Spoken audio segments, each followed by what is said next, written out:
बंदी छोड़ सतगुरु रामपाल जी परमेश्वर जी की जय हो।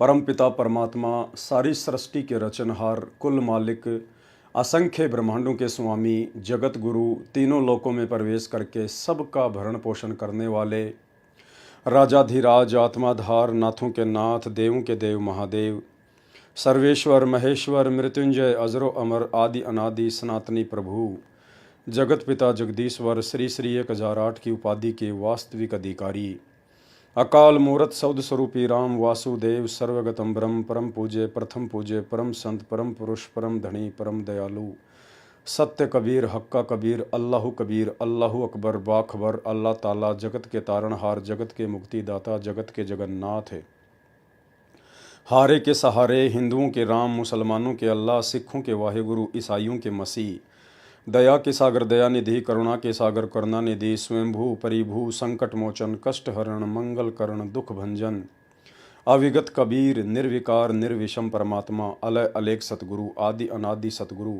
असली मर्यादा पुरुषोत्तम, असली राम, असली कृष्ण, असली घनश्याम, असली मुरारी, राजाओं के राजा, महाराजाओं के महाराजा, शहंशाहों के शहंशाह, सम्राटों के सम्राट, भगवानों के भगवान, अल्लाहों के अल्लाह, प्रभुओं के प्रभु, मसीहाओं के मसीह, सच्चे वाहिगुरु, बाबाओं के बाबा, पीरों के पीर, सेठों के सेठ, जगत सेठ, सावड़ सा सेठ, सर्वगुण संपन्न, अनंत कोटि कलाओं के स्वामी, अनंत कोटि ब्रह्मांडों के नायक, योगियों में महायोगी, ध्यानियों में महाध्यानी, सिद्धों में परम सिद्ध, ज्ञानियों में तत्वज्ञानी, ब्रह्म ज्ञानी, महाज्ञानी, परम ज्ञानी, सर्वश्रेष्ठ ज्ञानी, विज्ञानी, युवा कबीर, समरथ कबीर, असमवात, अमित ओझा, सच्चे रहनुमा, करीम अल्लाह, सुभान अल्लाह, दुनिया के अंतिम पैगंबर, 8 सितंबर 1951 से गांव धनाना, जिला सोनीपत, हरियाणा, भारतवर्ष की पावन भूमि पे प्रकट रियल कल की भगवान श्री नारायण साकार हरि, श्री बाबा साहेब स्वयंभू संत श्रोमणी सतगुरु रामपाल जी परमेश्वर जी के चरण कमल में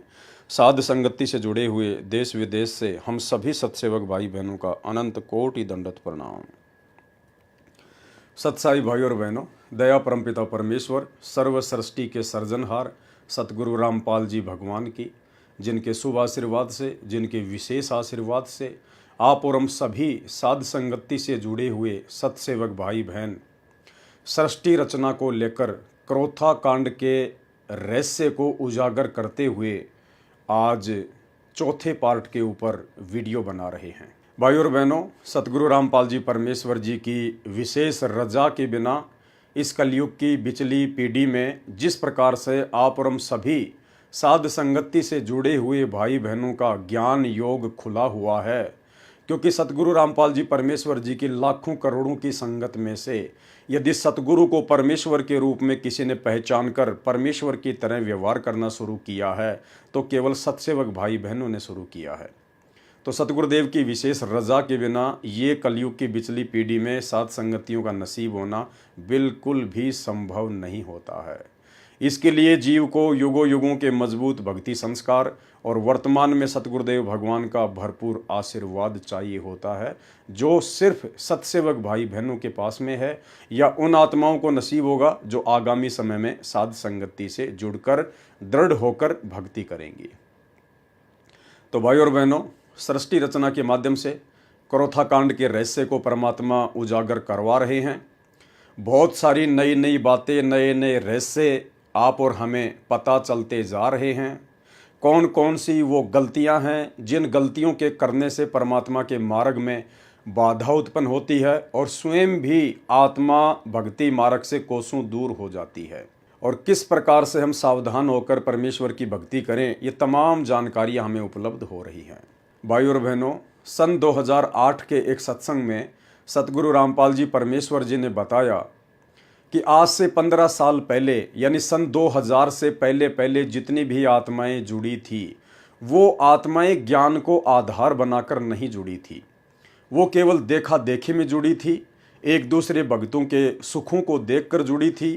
एक व्यक्ति जो महादुखी था, सतगुरु से उपदेश प्राप्त किया, सतगुरु ने अपने कोटे से उसको लाभ दिया, उसको जीवन दान दिया, उसके बाद उसने ढिंढोरा पीटना शुरू कर दिया अपने गुरुदेव की महिमा का। उसके सुखों को देखकर उसके रिश्तेदार जुड़े, उसके आड़ोसी पाड़ोसी जुड़े। इस प्रकार से सतगुरु रामपाल जी भगवान के मार्ग में सन 1994 से सन 2005 तक संगत जुड़ी थी। परंतु वो संगत ज्ञान आधार से बिल्कुल भी कोई निर्णय नहीं ले पा रही थी, केवल अन्य संतों और पंथों की भांति देखा देखी में भक्ति मार्ग पर लगी हुई थी। आगे बढ़े उससे पहले ये छोटा सा वीडियो। विचार करना पुण्यात्माओं, ये काल हमारे साथ कितना धोखा किए हुए है। आज से जो 15 साल पहले लगे थे 100-200 परिवार, अब उनमें से मेरे ख्याल में 10% उस लगन से 10% लगे हुए, बाकी ढीले पड़ गए क्योंकि उनका सुख गणे हो गए। वो तो माया चाह थे, उनको ज्ञान था को नहीं, क्योंकि दास को भी परमात्मा ने ज्ञान योग नहीं खोला था जब तक, क्योंकि इस ज्ञान को परमात्मा ने बैन ला रखा था कि अभी इसको प्रचार नहीं करना। क्योंकि जैसे ये ज्ञान तो दास बताता था, गांव गांव में जाकर सत्संग किया करता था, लेकिन कबीर परमेश्वर जी की वाणी से ही ये यूं का यूं बताया करता था कि ब्रह्मा विष्णु महेश की ये स्थिति है, दुर्गा की ये स्थिति है। लेकिन आम व्यक्ति का विश्वास नहीं होता, जो हमारे शिष्य थे उनका विश्वास ना होता कि ठीक है, उनको लाभ हो रहे थे, परमात्मा के नाम लेते उनके सारे संकट दूर होने लगे थे, इसलिए शिष्य तो बनने शुरू हो गए थे। क्योंकि ये जो मंत्र है, इस मंत्र का जाप पूरे विश्वास लगन के साथ जो व्यक्ति करता है, उसको ज्ञान है या ना है। जैसे डॉक्टर कोई दवाई देता है, औषधि देता है, मरीज खा लेता है, तो उसको नहीं पता इसमें कौन सा केमिकल है, कौन सा साल्ट है, तो वह दवाई अंदर गई, लाभ तो करेगी। तो ऐसे जो पुराने समय में जो भक्त लगे थे, उनको लाभ तो निरे हो गए, क्योंकि वो हमारे संग में ज्यादा रहते थे। जहां भी कहीं पाठ होता था वो सारे ही वहां आ जाते थे कि उनका सुख गणे होया करते। कुछ दिनों के बाद फिर वो अच्छे सुखी हो गए, घर में सुख हो गया, सारे लाभ होने लग गए। तो फिर हमने आश्रम करौथा में डेरा डाल लिया, वहां भी कुछ दिन आए, फिर ढीले पड़ गए, फिर संगत ज्यादा होती रही, ऐसे वो पीछे हट गए। तो कहने का भाव ये है कि एक समय ऐसा होता, वो हमसे दूर नहीं है, वो हमारे को ये भी नहीं है कि हम गुरु जी से दूर हो गए, लेकिन वो कमजोर पड़ गए और एक दिन ऐसी स्थिति आ जाएगी। वो तो भाई और बहनों, गुरुदेव भगवान के मुख कमल से आपने सुन लिया, और यही कारण था भाई और बहनों करौथा कांड का। करौथा कांड के समय जितने भी सेवादार सतगुरु के समीप रहा करते थे, आश्रम में रहा करते थे, वे सभी आत्माएं ज्ञान आधार से नहीं जुड़ी हुई थी, केवल देखा देखी में जुड़ी हुई थी। इसलिए मर्यादा भी तोड़ती रहती थी, जिस कारण से काल का दाव लगता रहता था। और यही कारण था कि उन्होंने अपनी तरफ से सतगुरु को मानुष मानकर उनको सलाह दी, जिसके आधार से करौथा आश्रम बनाया गया। और एक जीव की सलाह के ऊपर जब कोई काम होता है परमात्मा के मार्ग में, तो वो काम कभी सफल नहीं होता है। और 12 जुलाई 2006 को करौथा कांड हुआ। सतगुरुदेव भगवान को 21 महीने रोहतक की जेल में रहने के लिए बाध्य होना पड़ा, और लाखों आत्माओं को गुरुदेव भगवान के सत्संग और उनके आशीर्वाद से भी विमुख रहना पड़ा। भाई और बहनों, ये आत्माएं ज्ञान आधार से क्यों नहीं जुड़ी थी? कारण ये था कि इन सभी आत्माओं को परमात्मा ने पुनर्जीवन दिया था। सन 1994 से लेकर 2000 तक 90% आत्माओं को, भगत भाई बहनों को सतगुरु रामपाल जी भगवान ने पुनर्जीवन दिया। उन आत्माओं का आगे जीवन शेष नहीं था। आपके मन में छोटी सी शंका हो सकती है कि हम कैसे यकीन करें कि सतगुरु रामपाल जी ने असंख्य आत्माओं को पुनर्जन्म दिया। भाई और बहनों, परमात्मा की एक वाणी है कि निर्गुण सरगुण एक है, दूजा ब्रह्म विकार, निर्गुण साहिब आप हैं, सरगुण संत विचार। जब यही कबीर परमेश्वर सतगुरु रामपाल जी भगवान सतलोक में बैठकर असंख्य ब्रह्मांडों का संचालन करते हैं, उस समय ये परमात्मा इस पृथ्वी पर जितने भी मानव शरीरधारी प्राणी होते हैं, स्त्री या पुरुष, केवल उन आत्माओं के प्रारब्ध कर्मों के आधार से ही सुख या दुखों का बंटवारा करते हैं। अपनी तरफ से ये परमात्मा किसी को किसी भी प्रकार की लाभ या हानि नहीं देता है। लेकिन जब यही कबीर परमात्मा जो सतलोक में निर्गुण रूप में बैठकर असंख्य ब्रह्मांडों का संचालन करते हैं।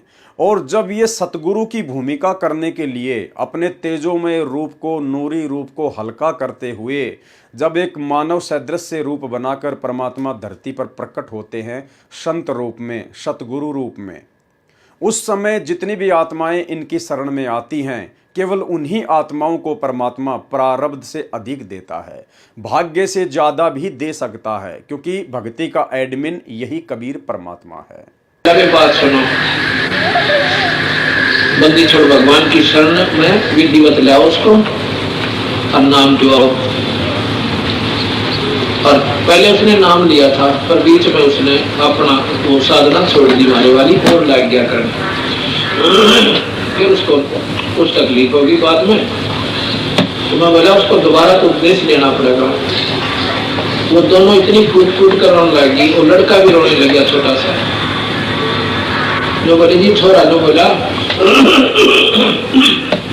विक्रम तक मेरा पिताजी मरेगा और मन ने करनी मुझसे उठानी पड़ेगी माई को, पेट को नहीं खाते। जो कहेगा जी मारा भी कर्जा बैठ गया, कितना बुरी तरह रोया, हम दोनों के दोनों घर पर। मैं बोला भी उसको लाओ यहाँ पे, और अपना दिल रखने खातिर मैंने उनको भाई सात कामना अपने कबीर भगवान के आधार पर दी कि वे चिंता ना करें, ये नहीं मरेगा। परनियों को दिल डटे हैं, कहते हैं मैंने उसको खूब कहा नहीं मरेगा, तू चिंता ना करे, मेरे पे लिखवा ले दे, यूं मर जाते। मैंने यहाँ तक कह दिया, पर कोई ना बेटा मेरा जो बोली जी हम तो आपके साथ छोड़ना कि 15 जनवरी 1999 3 हाथ रेखाएं देखने वालों ने धरती के 15 जनवरी के बाद ऐसा जीवन नहीं है। अब हम उन हाथ देखने अंगड़ा पक्का माने, उसने जो कह दिया फाइनल है। और तीनों ने कह दिया, एक ने भी कोई ना, फिर गुंजाइश भी नहीं रहती।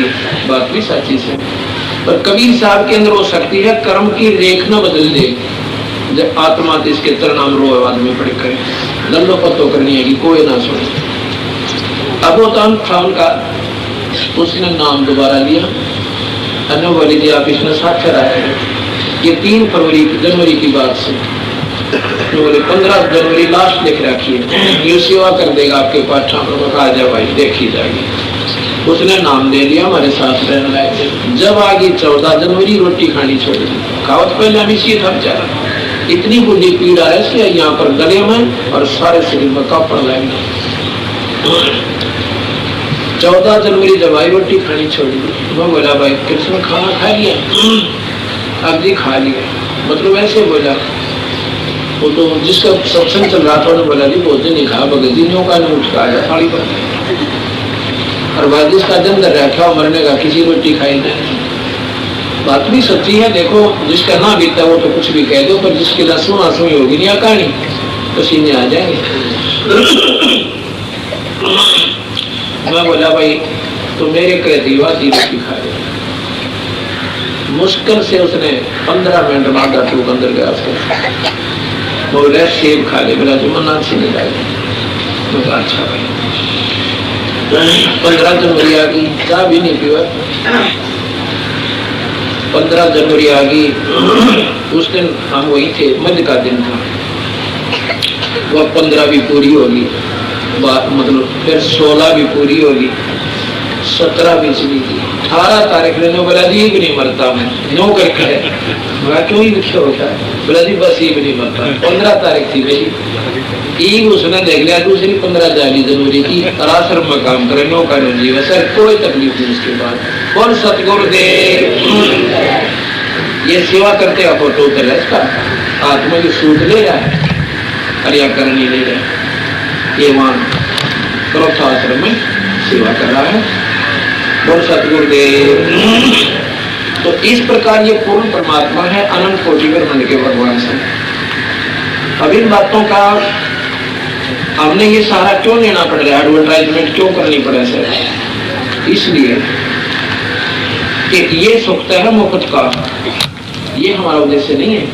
कि हम ये छू मंत्र करते आ जाए। तो भाइयों और बहनों, जितनी भी आत्मा सन 1994 से लेकर 2000 तक सतगुरु रामपाल जी परमेश्वर जी की शरण में आई, उनमें से 90% जो आत्माएं थी वो महादुखी थी, उनके ऊपर महाकष्ट थे। किसी को तो डॉक्टर ने बिल्कुल जवाब दे दिया था कि बस अब आपका जीवन शेष नहीं है। किसी को भूत और प्रेतों का साया इतना भयंकर था कि वो हर जगह से दुखी होकर अंत में घर पर थक हार कर बैठ गए थे कि अब तो मरना ही शेष है। उन सभी आत्माओं को जब सतगुरु रामपाल जी परमेश्वर जी के बारे में पता चला तो वो आत्मा अपने संकट निवारण के लिए सतगुरु की शरण में गई, और सतगुरु की शरण में जाते ही उन आत्माओं को तुरंत लाभ होने शुरू हो गए, चाहे वो शरीर से संबंधित हो या चाहे व्यवसाय से संबंधित हो, और उन आत्माओं को फिर पुनर्जीवन मिला। अब भाइयों और बहनों, सतगुरु की शरण में आने के बाद पुनर्जीवन कैसे मिला? क्योंकि जिस समय वो आत्मा सतगुरु की शरण में आई उससे पहले वो हर जगह भटक चुकी थी, हर प्रकार से वो टूट चुकी थी कि अब जीवन शेष नहीं है। यदि उनका जीवन शेष होता तो भाइयों और बहनों, उन आत्माओं को जहां भी वो हॉस्पिटल में थी तो वहां से उनको राहत मिल जाती। वो जिस भी जादू जंत्र वाले के पास जा रहे थे, शाणे या टोटके करने वालों के पास जा रहे थे, वहां से उनको राहत मिल जानी थी। लेकिन ना उनको हॉस्पिटल से राहत मिली, ना उनको किसी जंत्र मंत्र वाले से राहत मिली। क्यों नहीं मिली? क्योंकि उनके पिछले भक्ति पुण्य समाप्त हो चुके थे, उनके पास में पिछला भक्ति धन शेष नहीं था। उनकी बैटरी जो अध्यात्म वाली बैटरी है, जो दान पुण्य और भक्ति वाली बैटरी है, वो बिल्कुल डिस्चार्ज होने की कगार पर थी। अगर उनका जीवन शेष होता तो भाइयों और बहनों, परमात्मा ने जो विधान बना रखा है, जब भी किसी आत्मा के ऊपर कोई आपत्ति आती है और जब वो आत्मा परमेश्वर को पुकारती है, भले वो किसी की भी भक्ति कर रही है, लेकिन आत्मा से जब वो अपने परमात्मा को पुकारती है तो गुरुदेव भगवान ने, इस कबीर परमात्मा ने एक सिस्टम बना रखा है। उस आत्मा की पुकार सर्वप्रथम धर्मराज के दरबार में जाती है। धर्मराज तुरंत उस आत्मा की पुकार को सुनकर और फिर उसका अकाउंट चेक करता है कि इसके भाग्य में कोई ऐसा दान पुण्य या भक्ति वगैरह है जिसके चलते मैं इसको इस समस्या से राहत दे सकूं। और जब धर्मराज देखता है कि इसके भाग्य में कोई दान पुण्य या भक्ति शेष नहीं है तो धर्मराज उस अकाउंट को वापस बंद कर देता है कि अब इसके अंतिम दिन है, अब इसका किसी प्रकार से कोई भी समाधान नहीं किया जा सकता है। तो भाइयों और बहनों, फिर उस आत्मा के सामने अपना शरीर त्यागने के अलावा दूसरा कोई भी ऑप्शन शेष नहीं होता है। और वही आत्मा यदि किसी संत की शरण में आ जाती है, जो पूर्ण संत है, जो स्वयं कबीर परमात्मा है, क्योंकि पूर्ण संत की भूमिका केवल स्वयं कबीर भगवान ही निभाते हैं, अन्यथा धरती पर कोई पूर्ण संत नहीं हो सकता। क्योंकि 21 ब्रह्मांड में जितने भी प्राणी हैं ये सब सतलोक से आई हुई आत्मा है, अपने भगवान से दगा करके आई हुई आत्माएं हैं। 21 ब्रह्मांड की सभी आत्माएं केवल जीव हैं, आम प्राणी हैं, कोई परम ज्ञानी नहीं है, कोई परम संत नहीं है। परम संत और परम ज्ञानी की भूमिका कबीर परमात्मा स्वयं ही सतगुरु रूप में आके निभाता है।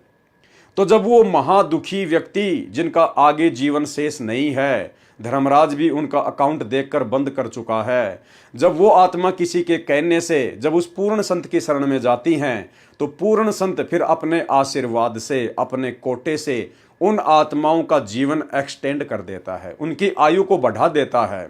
क्योंकि वेदों में पूर्ण संत के रूप में आने वाले कबीर भगवान की महिमा लिखी हुई है कि वो परमात्मा अपने साधक के, जो उनकी शरण में आ जाता है, जो उनकी भक्ति करता है, उसके असाध्य से असाध्य रोग को भी नष्ट कर सकता है। यदि साधक की मृत्यु होनी हो और यदि वो मृत्यु को प्राप्त करके धर्मराज के दरबार में चला गया हो तो भी वो पूर्ण संत धर्मराज के दरबार से उस आत्मा को छुड़वा कर वापस 100 वर्ष का जीवन प्रदान कर सकता है। ये परमेश्वर की महिमा के अंतर्गत वेदों में उनके गुण लिखे हुए हैं। तो भाइयों और बहनों, उन सभी आत्माओं को जो आत्मा सन 1994 से लेकर वर्तमान समय 2024 तक जो हर प्रकार से दुखी होकर, परेशान होकर, डॉक्टरों से जवाब लेकर सतगुरु की शरण में आती है और यदि मर्यादा में रहकर भक्ति करती है तो सतगुरु उन सब की आयु को एक्सटेंड कर देता है। तो शुरुआत में ज्ञान को आधार ना बना पाने का मुख्य कारण यही था कि वो आत्मा केवल अपने दुखों के निवारण के लिए सतगुरु रामपाल जी भगवान की शरण में आई थी, जिसके विषय में गुरुदेव ने उस वीडियो में स्पष्ट कर दिया है कि वो केवल सुखों के लिए आए थे, उनको केवल माया चाहिए थी, वो केवल अपने दुखों के निवारण के लिए आए थे, वो ज्ञान आधार बनाकर भक्ति नहीं कर रही थी। और यही कारण था, ज्ञान को आधार बनाए बिना ये जीव काल प्रेरित होकर अनेकों गलतियां सतगुरु के दरबार में कर डालता है। और यही कारण था कि सतलोक आश्रम मैनेजमेंट हरियाणा, जो कि ज्ञान को आधार बना के नहीं जोड़ा था, उन लोगों ने करोथा कांड के समय और बरवाला कांड के समय अनेकों महा गलतियां की, जिन गलतियों के कारण वे स्वयं भी दुखी हुए, आम संगत भी परमात्मा के सत्संग और उनके आशीर्वाद से दूर हुई, और सतगुरुदेव भगवान को भी जेल में बैठने के लिए बाध्य किया गया। बाध्य शब्द दास इसलिए यूज करता है क्योंकि काल और सतगुरुदेव भगवान के बीच में एक एग्रीमेंट है। उस एग्रीमेंट के तहत परमात्मा जोर जबरदस्ती नहीं करते हैं, अन्यथा ये तो समर्थ भगवान है, जाके अर्ध रूम पर शकल पसारा, ऐसा पूर्ण ब्रह्म हमारा। ये परमेश्वर एक फूंक मार दे तो 21 ब्रह्मांड ना जाने कहाँ जाकर गिरें, उनका अता पता भी ना चले। लेकिन परमेश्वर अपने कार्य को अपने सिस्टम से करता है, अपने हिसाब से करता है, और परमेश्वर उसी हिसाब से अपने कार्य को आगे भी करेंगे। बीच में ना समझे के कारण जो भगत अपनी मनमानी करते हुए गुरु को मानुष समझकर जो काल प्रेरणा से टांग अड़ाते हैं, तो परमेश्वर के मार्ग में थोड़ी बाधा जरूर उत्पन्न हो जाती है, लेकिन ये समर्थ है, सर्वशक्तिमान है। परमेश्वर इस धरती पर जिस अपने विशेष कार्य के लिए कदम रखते हैं, प्रकट होते हैं, चाहे कितनी भी बाधा क्यों ना आ जाए, जीव केवल ना समझी करके अपने कर्म फोड़ सकता है, लेकिन परमेश्वर ने अपने मिशन का जो ठीक का समय रखा हुआ है, उनका मिशन तो उसी समय सफल होना ही होना होता है। तो भाई और बहनों, सृष्टि रचना के माध्यम से करोथा कांड के ऊपर हम वीडियो बनाने जा रहे हैं, और पिछले अनेक वीडियो में हमने बहुत सारी बातें सीखी हैं, समझी हैं, जो आगे चलकर इस भक्ति मार्ग में आप और हमारे बहुत ज़्यादा काम आएंगी। हम कभी भी वो गलतियां नहीं करेंगे जो गलतियां आज से पहले गुरुदेव के बेटा बेटी, भाई बंधु, रिश्तेदार, ये कोऑर्डिनेटर और बड़े बड़े परम भगत समझे जाने वाले भाई बहन कर चुके हैं। तो अब हम आगे चलते हैं पेज नंबर 28 से। इसके पश्चात इन लोगों ने वर्तमान सरकार में बैठे उच्च हस्तियों को भी काबू करने का प्रयास शुरू किया।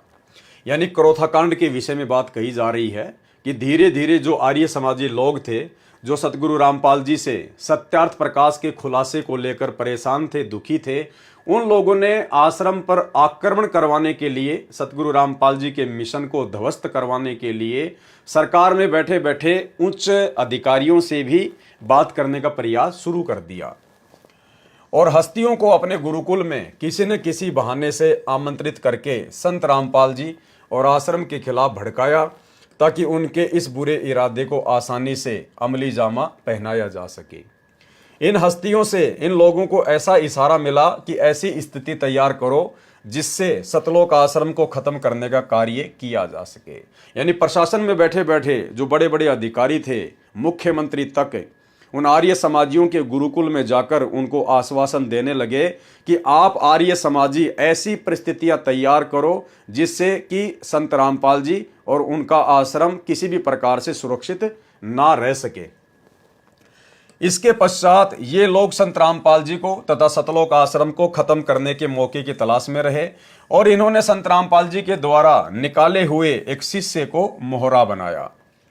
भाई और बहनों, आर्य समाजियों ने संत रामपाल जी के जिस एक गुरुद्रोही हो चुके शिष्य को मोहरा बनाया, वो वही व्यक्ति था जिस व्यक्ति के ऊपर हमने उसके द्वारा लिखी गई पुस्तक शैतान बना भगवान के ऊपर बहुत सारे वीडियो बनाए थे। आप और हमने अच्छे से उसके मंसूबों को समझ लिया था। ये वही व्यक्ति है सुरेंद्र उर्फ कृष्ण दास उर्फ संजय दास महाराज। इस शिष्य को छुड़ानी धाम के एक महंत ने अपना शिष्य बनाकर उसे जिला अंबाला के किसी गांव में एक कमरे वाले छोटे से आश्रम का महंत बनाया हुआ था। यानी सतगुरु रामपाल जी ने इस व्यक्ति की अनेकों गलतियां देखकर सन 2000 में इसको सतलोक आश्रम करोथा से बाहर निकाल दिया था। ये व्यक्ति गुरुद्रोही हो चुका था। सतगुरु रामपाल जी परमेश्वर जी ने इस व्यक्ति को बहुत सारे मौके दिए, इसकी ढेर सारी गलतियां माफ की। इसको 7 बार सतगुरु ने मौके दिए, लेकिन ये गलतियां करने से बाज नहीं आया, तो सतगुरुदेव भगवान ने इसको आश्रम से बाहर कर दिया। इन लोगों ने उससे संत रामपाल जी के खिलाफ एक पुस्तक छपवाई। इस पुस्तक में संत रामपाल जी के खिलाफ अनैतिक व अभद्र भाषा का प्रयोग किया गया है और उनके विरुद्ध आर्य समाजियों की तर्ज पर बेहुदे, बेबुनियाद और अश्लील आरोप लगाए गए हैं।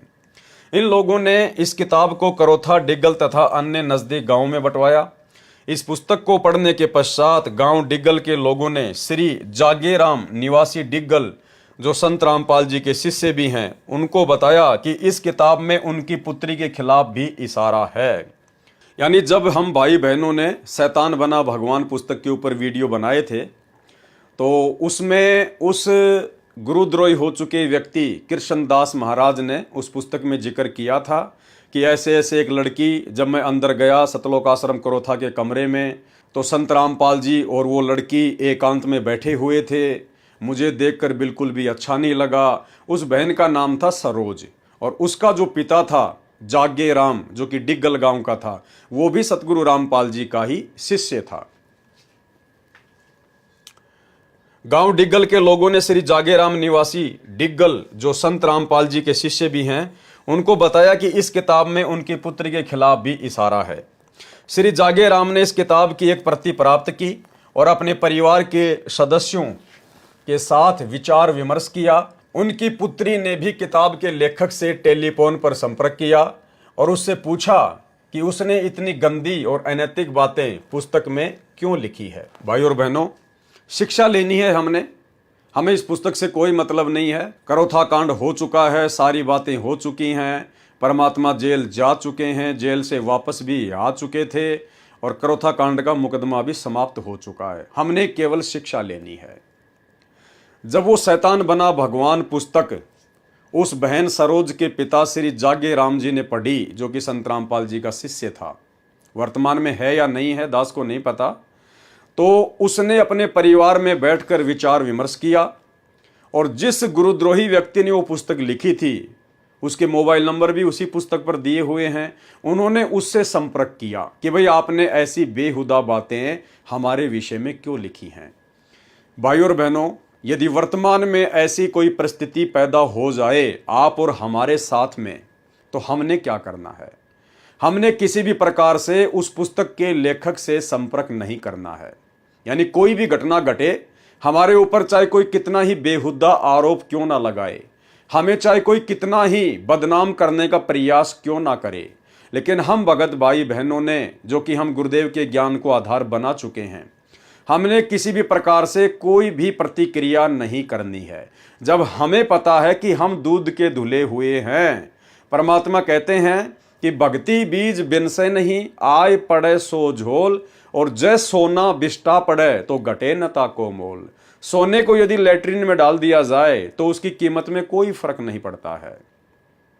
सोना किसी भी प्रकार से कोई शिकायत नहीं करता है कि मुझे लैट्रिन में क्यों डाला गया। तो भाई और बहनों, इसी प्रकार यदि भगत अपने आप में साफ सुथरा है, उसने किसी प्रकार की कोई गलती नहीं की है, तो भगत ने उन बेहुद्दा बातों को अपने दिलो दिमाग पर नहीं लेना चाहिए।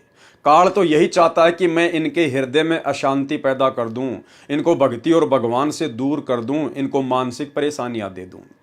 तो आप और हमारे सामने यदि निकट भविष्य में इस प्रकार की कोई घटना घटित होती है किसी के भी माध्यम से, तो भाई और बहनों, हमने किसी भी प्रकार की कोई भी प्रतिक्रिया नहीं देनी है। कोई व्यक्ति हमारे खिलाफ कितना गंदा बोलता है, कितना ही बेहुदा बोलता है, हमने किसी प्रकार की कोई प्रतिक्रिया नहीं देनी है। परमात्मा कहते हैं राम किसी को मारे नहीं, मारे तो हत्यारा राम, अपने आप ही मर जाएंगे कर कर खोटे काम। और गुरुदेव ने एक भगत के लिए आदेश दिया है अपनी वाणी में कि जो तोकू काटा बोवे वाको बोतू फूल, और तोहे फूल के फूल है वाको है त्रिशूल। समय आने पर जो गलत होगा उसे उसकी सजा अवश्य मिलेगी। तो हम भाई बहनों ने कोई प्रतिक्रिया किसी प्रकार की नहीं करनी है।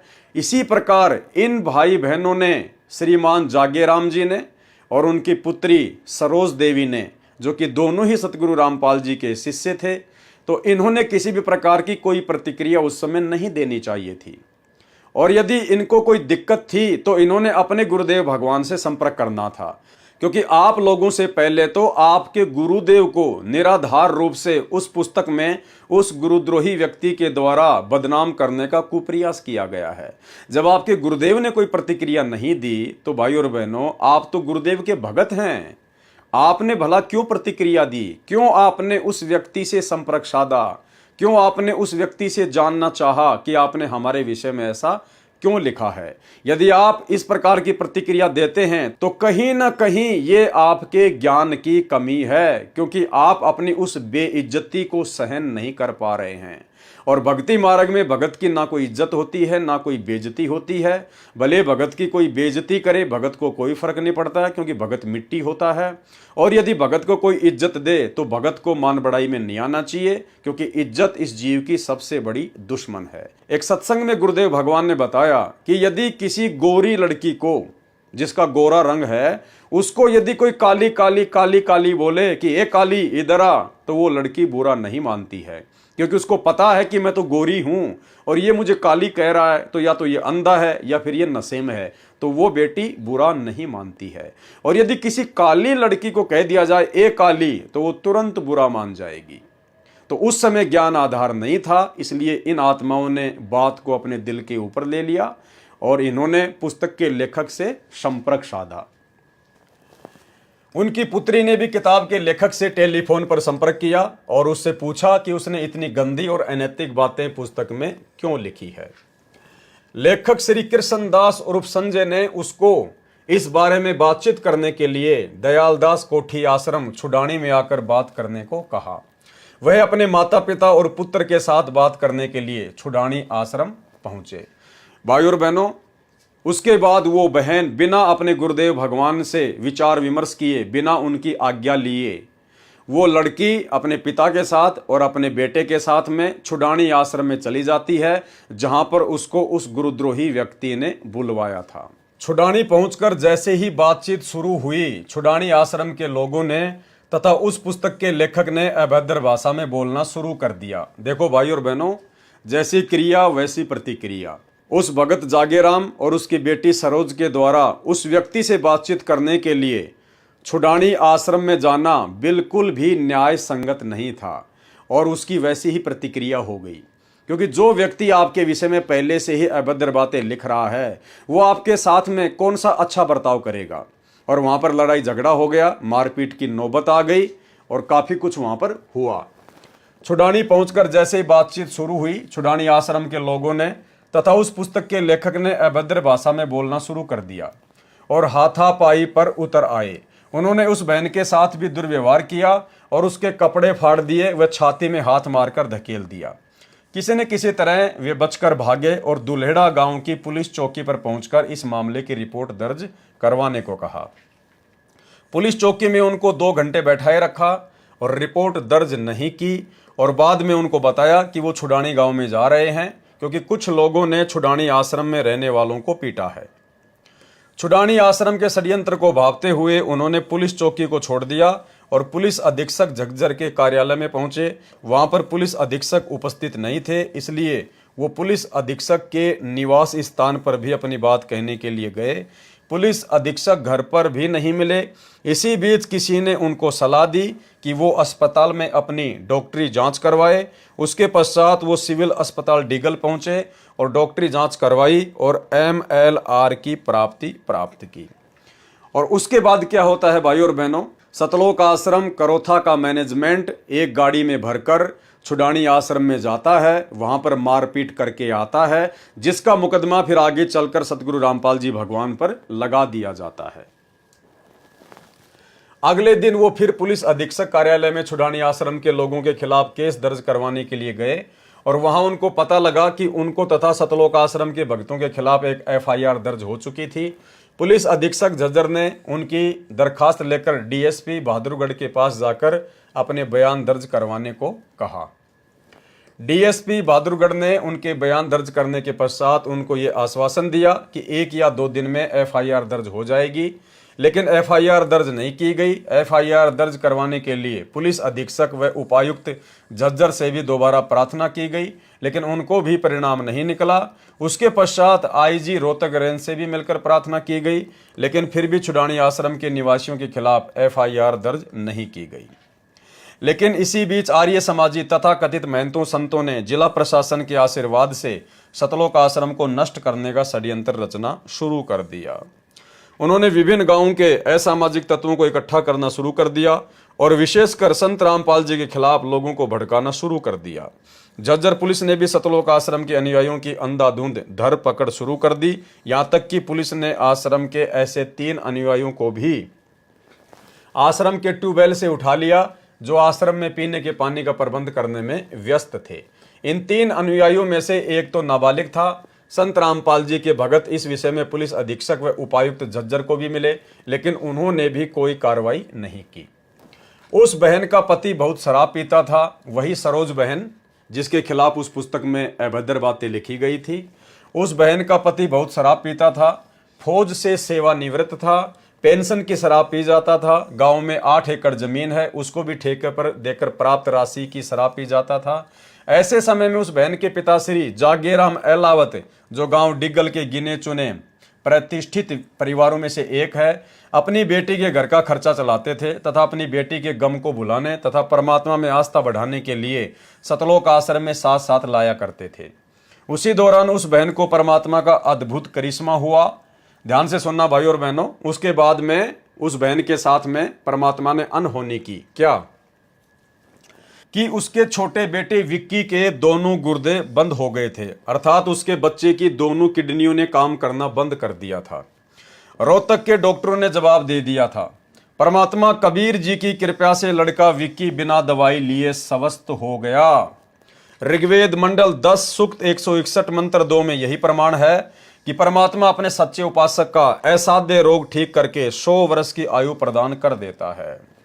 अब विचार करने की बात है और भाई और बहनों, ऐसे ऐसे प्रमाण आपको इस पुस्तक में देखने को मिल रहे हैं जिनका जीवन शेष नहीं था। उस बहन के लड़के विक्की का जीवन शेष नहीं था।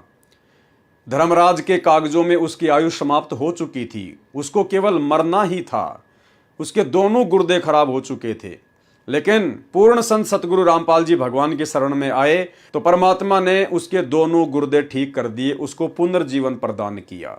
तो ये बहुत ही विचारणीय विषय भाई और बहनों कि गुरुदेव भगवान के रहते सहते धरती पर, इस कबीर परमेश्वर के धरती पर प्रकट रहते सहते, और जिन्होंने सन 1994 से न जाने कितने असाध्य रोगों को ठीक किया, लोगों को जीवन दान दिया, आज उसी परम संत के आश्रम में, जिस परम संत ने जिन जिन लाखों आत्माओं को जीवन दान दिया असाध्य रोगों से, बिना किसी हॉस्पिटल के, बिना किसी इंजेक्शन के, बिना किसी मेडिसिन के, आज उसी परम संत के नाम से खोले जा रहे आश्रम में उनके परिवार के द्वारा धनाना आश्रम में 3 एकड़ जमीन में इतना बड़ा हॉस्पिटल आखिर क्यों बनाया जा रहा है? सीधा सीधा मतलब यही है कि आज भी ये लोग सतगुरु रामपाल जी परमात्मा को नहीं समझ पा रहे हैं। आज भी सतलोक आश्रम मैनेजमेंट हरियाणा की अध्यात्म को लेके उतनी ही बुद्धि काम करती है जितना कि सन 1999 में सतलोक आश्रम करोथा वाले सेवादारों की बुद्धि काम करती थी। आज भी ये लोग गुरु को मानुष ही मानते हैं। अन्यथा भाई और बहनों, आश्रम में हॉस्पिटल खोलना तो एक प्रकार से परम संत की बेइज्जती करना है। अगर हॉस्पिटलों से ही रोग ठीक होना होता तो लोग दुखी होकर सतगुरु रामपाल जी की शरण में नहीं आते। उसके पश्चात बहन सरोज का अटूट विश्वास परमात्मा में हो गया। अधिक से अधिक समय सत्संग सुनने में लगाने लगी। उस गुरुद्रोही जैसे दुर्बुद्धि व्यक्तियों ने तो बहन मीराबाई जैसी भक्तमतियों को भी नहीं छोड़ा था। यदि सीता जी पत्नी श्री रामचंद्र भगवान वर्तमान में किसी आश्रम में अपने दुख के समय को व्यतीत करती है तो उस बागी जैसे व आर्य समाजी कहलाने वाले तथा वर्तमान के मीडिया वालों को उस माता व ऋषि वाल्मीकि जी पर भी कीचड़ उछालने में कोई कसर नहीं छोड़ते। त्रेता युग में गर्भवती सीता जी श्री वाल्मीकि जी के आश्रम में रही, वहां लव नामक पुत्र को जन्म दिया। लव 2 वर्ष की आयु का हुआ तो किसी कारण से ऋषि वाल्मीकि जी ने एक लड़का कुश घास से अपनी सिद्धि से उत्पन्न कर दिया था। उस समय के व्यक्ति सभ्य थे, उन्होंने माता सीता पर कोई लांछन नहीं लगाया। वर्तमान के आर्य समाजी व गुरुद्रोही जैसे नकली संत व विवेकहीन मीडिया वाले तो आज उस सती सीता का भी दुष्प्रचार कर डालते, परंतु सांच को आंच नहीं होती। उस ढोंगी ने जिस प्रकार एक अच्छे खानदान की बहन के चरित्र पर कीचड़ उछाला है, उसी प्रकार उस संजय पुत्र श्री बलवान सिंह मिस्त्री गांव करोथा की बड़ी बहन आयु 26 वर्ष व माता भी उस कमरे में अन्य की तरह अपने गुरुदेव के दर्शन व चरण स्पर्श करती थी, क्योंकि उस समय केवल एक ही कमरा था जो 12 गुणा 18 वर्ग फुट का था तथा एक रसोई तथा स्नान घर बना था जिसमें संत रामपाल जी महाराज विश्राम करते थे। एक बड़ा हॉल था जिसमें आश्रम के स्थायी सेवक विश्राम करते थे। उस ढोंगी ने अपनी माता तथा बहन के विषय में क्यों नहीं लिखा? उसकी बहन तथा माता जी भी कभी कभी उसी रसोई घर में महाराज जी की चाय आदि बनाकर आती थी। यदि उसकी पुस्तक में लिखे मिथ्या लेख में सच्चाई थी तो उसी समय क्यों नहीं लिखा जब वह सन 2000 में आश्रम से गया था? बहन सरोज को बदनाम करने का कारण यह है कि एक बार उस संजय कृष्णदास को भक्तों ने फोन सुनने के लिए आश्रम का मोबाइल फोन दे दिया। अब देखना भाई और बहनों, हमारी हर प्रकार की भ्रमणा परमात्मा इन पुस्तकों के माध्यम से मिटा देगा। बहुत सारे भाई बहन सोचते हैं अपने परिवार से दुखी होकर, अपने पति से दुखी होकर या अपनी पत्नी से दुखी होकर या अन्य किसी प्रकार की समस्या से दुखी होकर कि मैं तो गुरुजी के आश्रम में जाके भक्ति करूंगा, आश्रम में बहुत अच्छी भक्ति होती है, मैं तो बस आप गुरुजी आ जाएं उसके बाद मैं तो गुरुजी के पास में रहूंगा, आश्रम में रहूंगा, सब कुछ छोड़ छाड़ के। भाई और बहनों, ये सतगुरु रामपाल जी परमेश्वर जी की सत भक्ति परिवार में रह के, अपने बाल बच्चों के साथ में रह के, थोड़ा बहुत संघर्ष करते हुए करने की भक्ति है। आश्रम में ये लोग रहा करते थे, वो गुरुद्रोही हो चुका व्यक्ति भी आश्रम में रहा करता था। ये बहन भी आश्रम नज़दीक होने के कारण बहुत ज़्यादा समय आश्रम में रहा करती थी, आश्रम में जाया करती थी बार बार। अब आश्रम में भाई और बहनों किस प्रकार से राग द्वेष और ईर्ष्या कूट कूट कर भरी होती है, क्योंकि आप जितना गुरुदेव भगवान के नज़दीक रहोगे, उनके ज्ञान को समझे बिना, जब तक आप अपने गुरुदेव के ज्ञान से पूर्णतया परिचित नहीं होते हैं, और यदि आप जितना गुरुदेव के नज़दीक रहोगे, आप उतना ही अपने गुरुदेव से दूर होने की स्थिति में आ जाओगे, क्योंकि आप अपने गुरुदेव को समझ नहीं पाओगे। आप ज्ञान को आधार ना बनाकर आपस में राग द्वेष ईर्ष्या मनमुटाव के चक्कर में पड़ जाओगे। और यही सब कुछ करोथा आश्रम में होता था, मुख्य मुख्य सेवादारों के बीच में। और भाई और बहनों, उससे भी ज्यादा गंदगी गुरुदेव के परिवार ने, जब गुरुदेव ने सन 2010 में सतलोक आश्रम बरवाला खोला, उसके बाद इन लोगों ने आश्रम में पैदा कर डाली, जिसके विषय में गुरुदेव ने 2014 बरवाला कांड के बाद पुलिस को बयान भी दिए हैं कि आश्रम में गलत काम हुए, लेकिन वो मैंने नहीं किए, वो मुख्य सेवादारों ने किए। गुरुदेव ने अपने बयानों में सब कुछ जग जाहिर किया हुआ है। लेकिन सतलोक आश्रम मैनेजमेंट हरियाणा, गुरुदेव का परिवार पिछले 10 वर्षों से गुरुदेव भगवान के बयानों की फोटोकॉपी संगत में वायरल नहीं कर रहा है, क्योंकि गुरुदेव ने सीधा सीधा आरोप बरवाला कांड को लेकर सतलोक आश्रम मैनेजमेंट हरियाणा अर्थात राष्ट्रीय समाज सेवा समिति के ऊपर लगाया है। बहन सरोज को बदनाम करने का कारण यह है कि एक बार उस संजय उर्फ कृष्णदास को भक्तों ने फोन सुनने के लिए आश्रम का मोबाइल फोन दे दिया। उस महीने में 4000 रुपए मोबाइल बिल का खर्चा हुआ। संत रामपाल जी महाराज ने बिल देखकर पूछा कि इस बार इतना अधिक बिल कैसे आया है। पहले तो 1000 या 1200 रुपए ही बिल आता था। उस समय वह संजय कृष्णदास उपस्थित नहीं था। उस समय आश्रम में वो गुरुद्रोही व्यक्ति कृष्णदास नहीं था। बहन सरोज तथा 3 सेवक और संत रामपाल जी महाराज के पास बैठे थे। बहन सरोज ने कहा कि यह संजय तो अपने रिश्तेदारों के लिए विवाह के लिए गाड़ियां किराए के लिए आश्रम के फोन द्वारा बुक करवाता है। एक दिन मैंने अपने कानों से सुना और देखा, इसने 4 बार फोन किया। एक बार लगभग 10 व 15 मिनट बातें करता रहा। पूछ रहा था कि मामा जी क्या हाल चाल हैं, गाड़ियों की बुकिंग की चिंता मत करना, मैंने बुकिंग करवा दी है। एक दिन पहले मैं फिर उनसे बात करके समय आदि बता दूंगा। बहन सरोज ने कहा कि मैंने इसको उसी समय कहा था कि भाई तेरा ये कार्य अच्छा नहीं है। आश्रम के फोन से रिश्तेदारों की गाड़ियां बुक करवा रहा है। वह बोला बहन आज ही प्रयोग किया है। देखो भाई और बहन, ये होता है राग द्वेष और ईर्ष्या। उनका पहले से ही मनमुटाव चल रहा था। बहन सरोज का, उस कृष्णदास का और अन्य सेवादारों का आपस में ज्ञान को आधार ना बनाने के चलते, मान बढ़ाई और अहंकार के चलते आपस में काफी बातों को लेकर मनमुटाव चल ही रहा था। और उस बहन को फिर मौका मिल गया गुरुदेव भगवान के सामने जाकर उस गुरुद्रोही हो चुके व्यक्ति की शिकायत करने का। अन्यथा आप जी आश्रम में क्यों जाते हैं? अरे आश्रम में भगवान के दर्शन के लिए जाते हैं, भगवान की भक्ति के लिए जाते हैं। बैठकर आश्रम में अपना सुमरण करो, परमात्मा की चर्चा करो, मालिक की महिमा के शब्द गाओ। गुरुदेव भगवान के पास में जाके किसी की निंदा चुगली करने थोड़ी जाते हैं आश्रम में। अरे परमात्मा जाने, वो अंतर्यामी है, उसका काम जाने। आप क्यों किसी भगत के विषय में उल्टी सीधी बातें बता रहे हो? जिसके जैसे कर्म है, क्या परमात्मा से छुपे हुए हैं? क्या परमात्मा से छुप सकता है? नहीं छुप सकता। लेकिन अज्ञानता के कारण जीव आपस में मनमुटाव करने के चलते, राग द्वेष ईर्ष्या करने के चलते एक दूसरे की टांग खींचने से पीछे नहीं हटता है। और वही की वही सारी गंदगी सन 2010 से उसके बाद सतलोक आश्रम बरवाला में शुरू हो चुकी थी। ना जाने महीने में कितनी आत्माओं की एंट्री होती थी, कितनी आत्माओं की नो एंट्री होती थी। गुरुदेव भगवान के सामने जाकर झूठ सांच बोलकर आत्माओं को आश्रम से बाहर निकलवा दिया जाता था। अगर कोई किसी का विशेष जानकार होता था तो महेंद्र की चापलूसी करके वापस एंट्री करवा लिया करता था। यह ड्रामा इन आश्रमों में चला करता था, जिस ड्रामे से सतगुरु रामपाल जी भगवान बहुत परेशान थे, बहुत दुखी थे।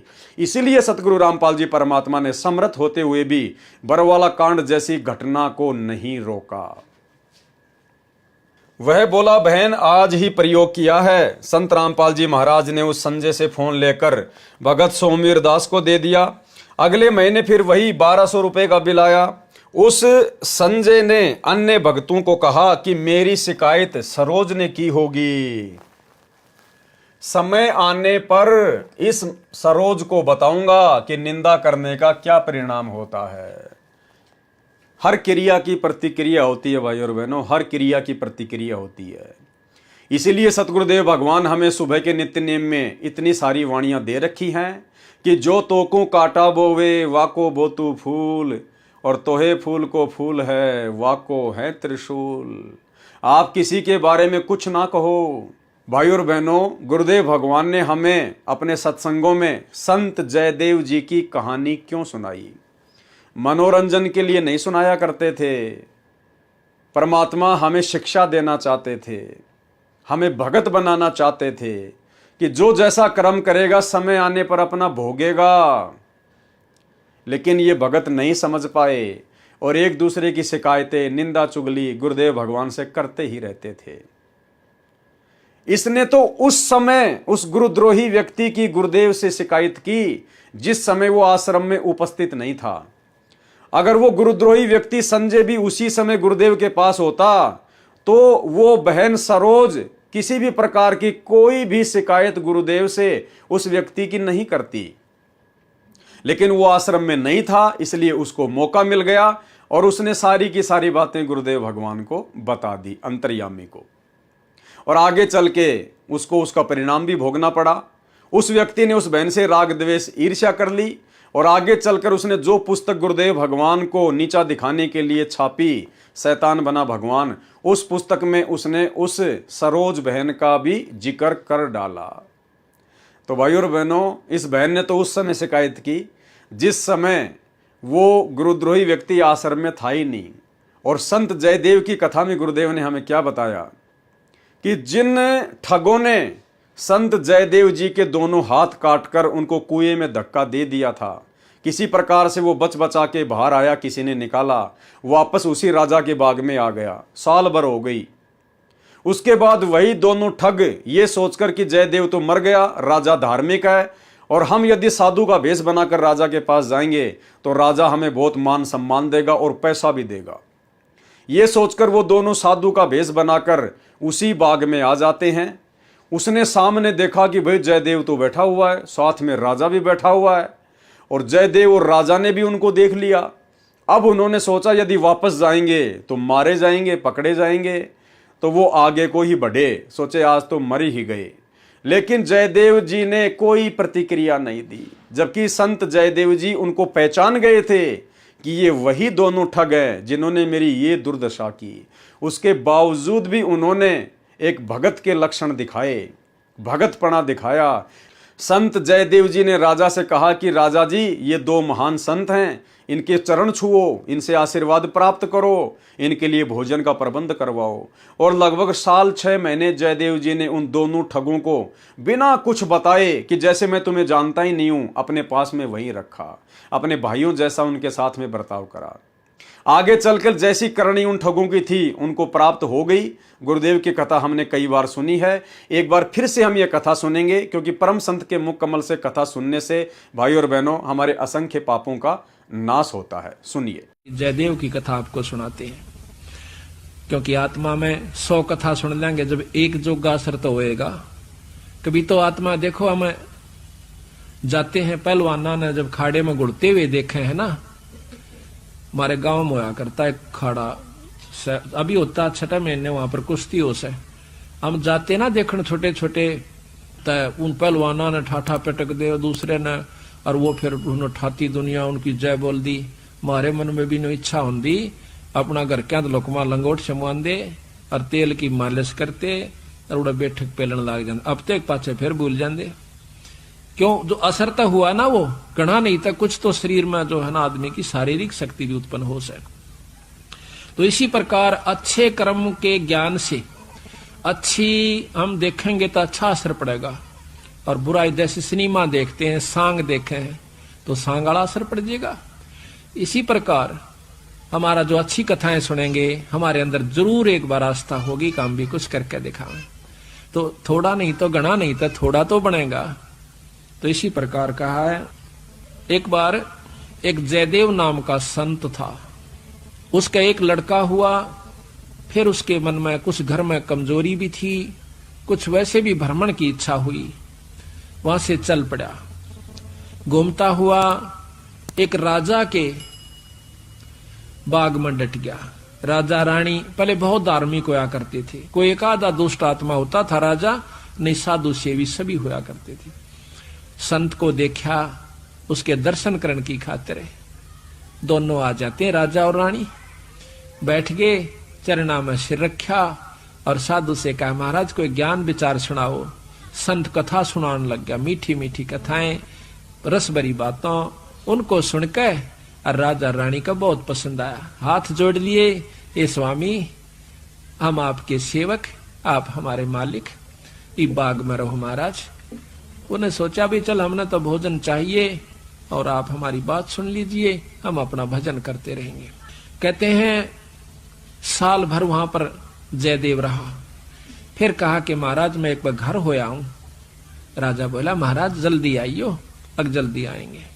के ले जाओ, धन दे दिया काफी, और धन दे दिया, मोर सरफी जोड़े मंगा ली, और 2 ठग वहां पर देखे थे कि यू किद चल रहे थे। ठगा का तो यू काम हो सक चल लेगा जब राजा इसको धन देगा। अब वो ठग भी साधु का रूप बना के पहले तैयार बैठे थे, पता लग गया था कि परसों इसने जाना है, परसों तैयार होकर राह में खड़े हो गए। बैठे तो रास्ते में वो जान लग रहा जयदेव, जयदेव से बोले कि महाराज कहाँ चले? कि उस गांव में जाएंगे। कि हम भी उसी गांव में के आसपास दूसरे गांव का नाम ले दिया, उससे पहले कोई आवा था। वो बोला भी ठीक से आप तीनों चलेंगे। हाँ जी बहुत अच्छी बात से, एक ते 2 भले 2 से 3, जंगल का काम से कदे कोई ठग ना ले। जयदेव बड़ा प्रसन्न हुआ कि हे परमात्मा यह भी कृपा कर दी कि रास्ते में हमारा बोल बतला करके समय पास हो जाएगा और रास्ता तय हो जाएगा। वो ठग रास्ते में जा रहे थे, वो तो गए इस काम की खातिर थे। कहने लगे भाई पानी पिएंगे जयदेव? नाम आपस में पूछ ही लेते हैं। हाँ पानी पी लो। लो मैं निकालूंगा पानी। हाँ निकाल पानी। हाँ उससे पहले कहने लगा भाई, हाँ वो पानी निकालने लग गया तो उन्होंने गठड़ी ठा ली एक ने। जयदेव एकदम स्वभाव तो बहुत देर से बदला आदमी का, भाज का गठड़ी जयदेव ने पकड़ दी। एक नहीं भाई ये तो दक्षिणा है मेरी। उन्हें क्या किया, छिन्ना जपटी करके उस जयदेव के दोनों हाथ काट दिए। वो तो ले रहे थे अर्थ हथियार गिले और ठाक उस कुएं में पिटक दिया। और वह गठड़ी लेकर पैसे लेकर के वो जो थैला था अपना चल पड़े। इतने में कहते बंजारा की वहां पर लाइन, बंजारे आगे पूरी की पूरी डांग आग उतरी। वो पानी लेने की खातिर कुएं में जावस, बाल्टी डाली तो उस नेजू और बाल्टी यानी उस डोल के उसने हाथ फंसा लिए। वो 2-3 जने थे बंजारे, खेचे वो खींचे नहीं।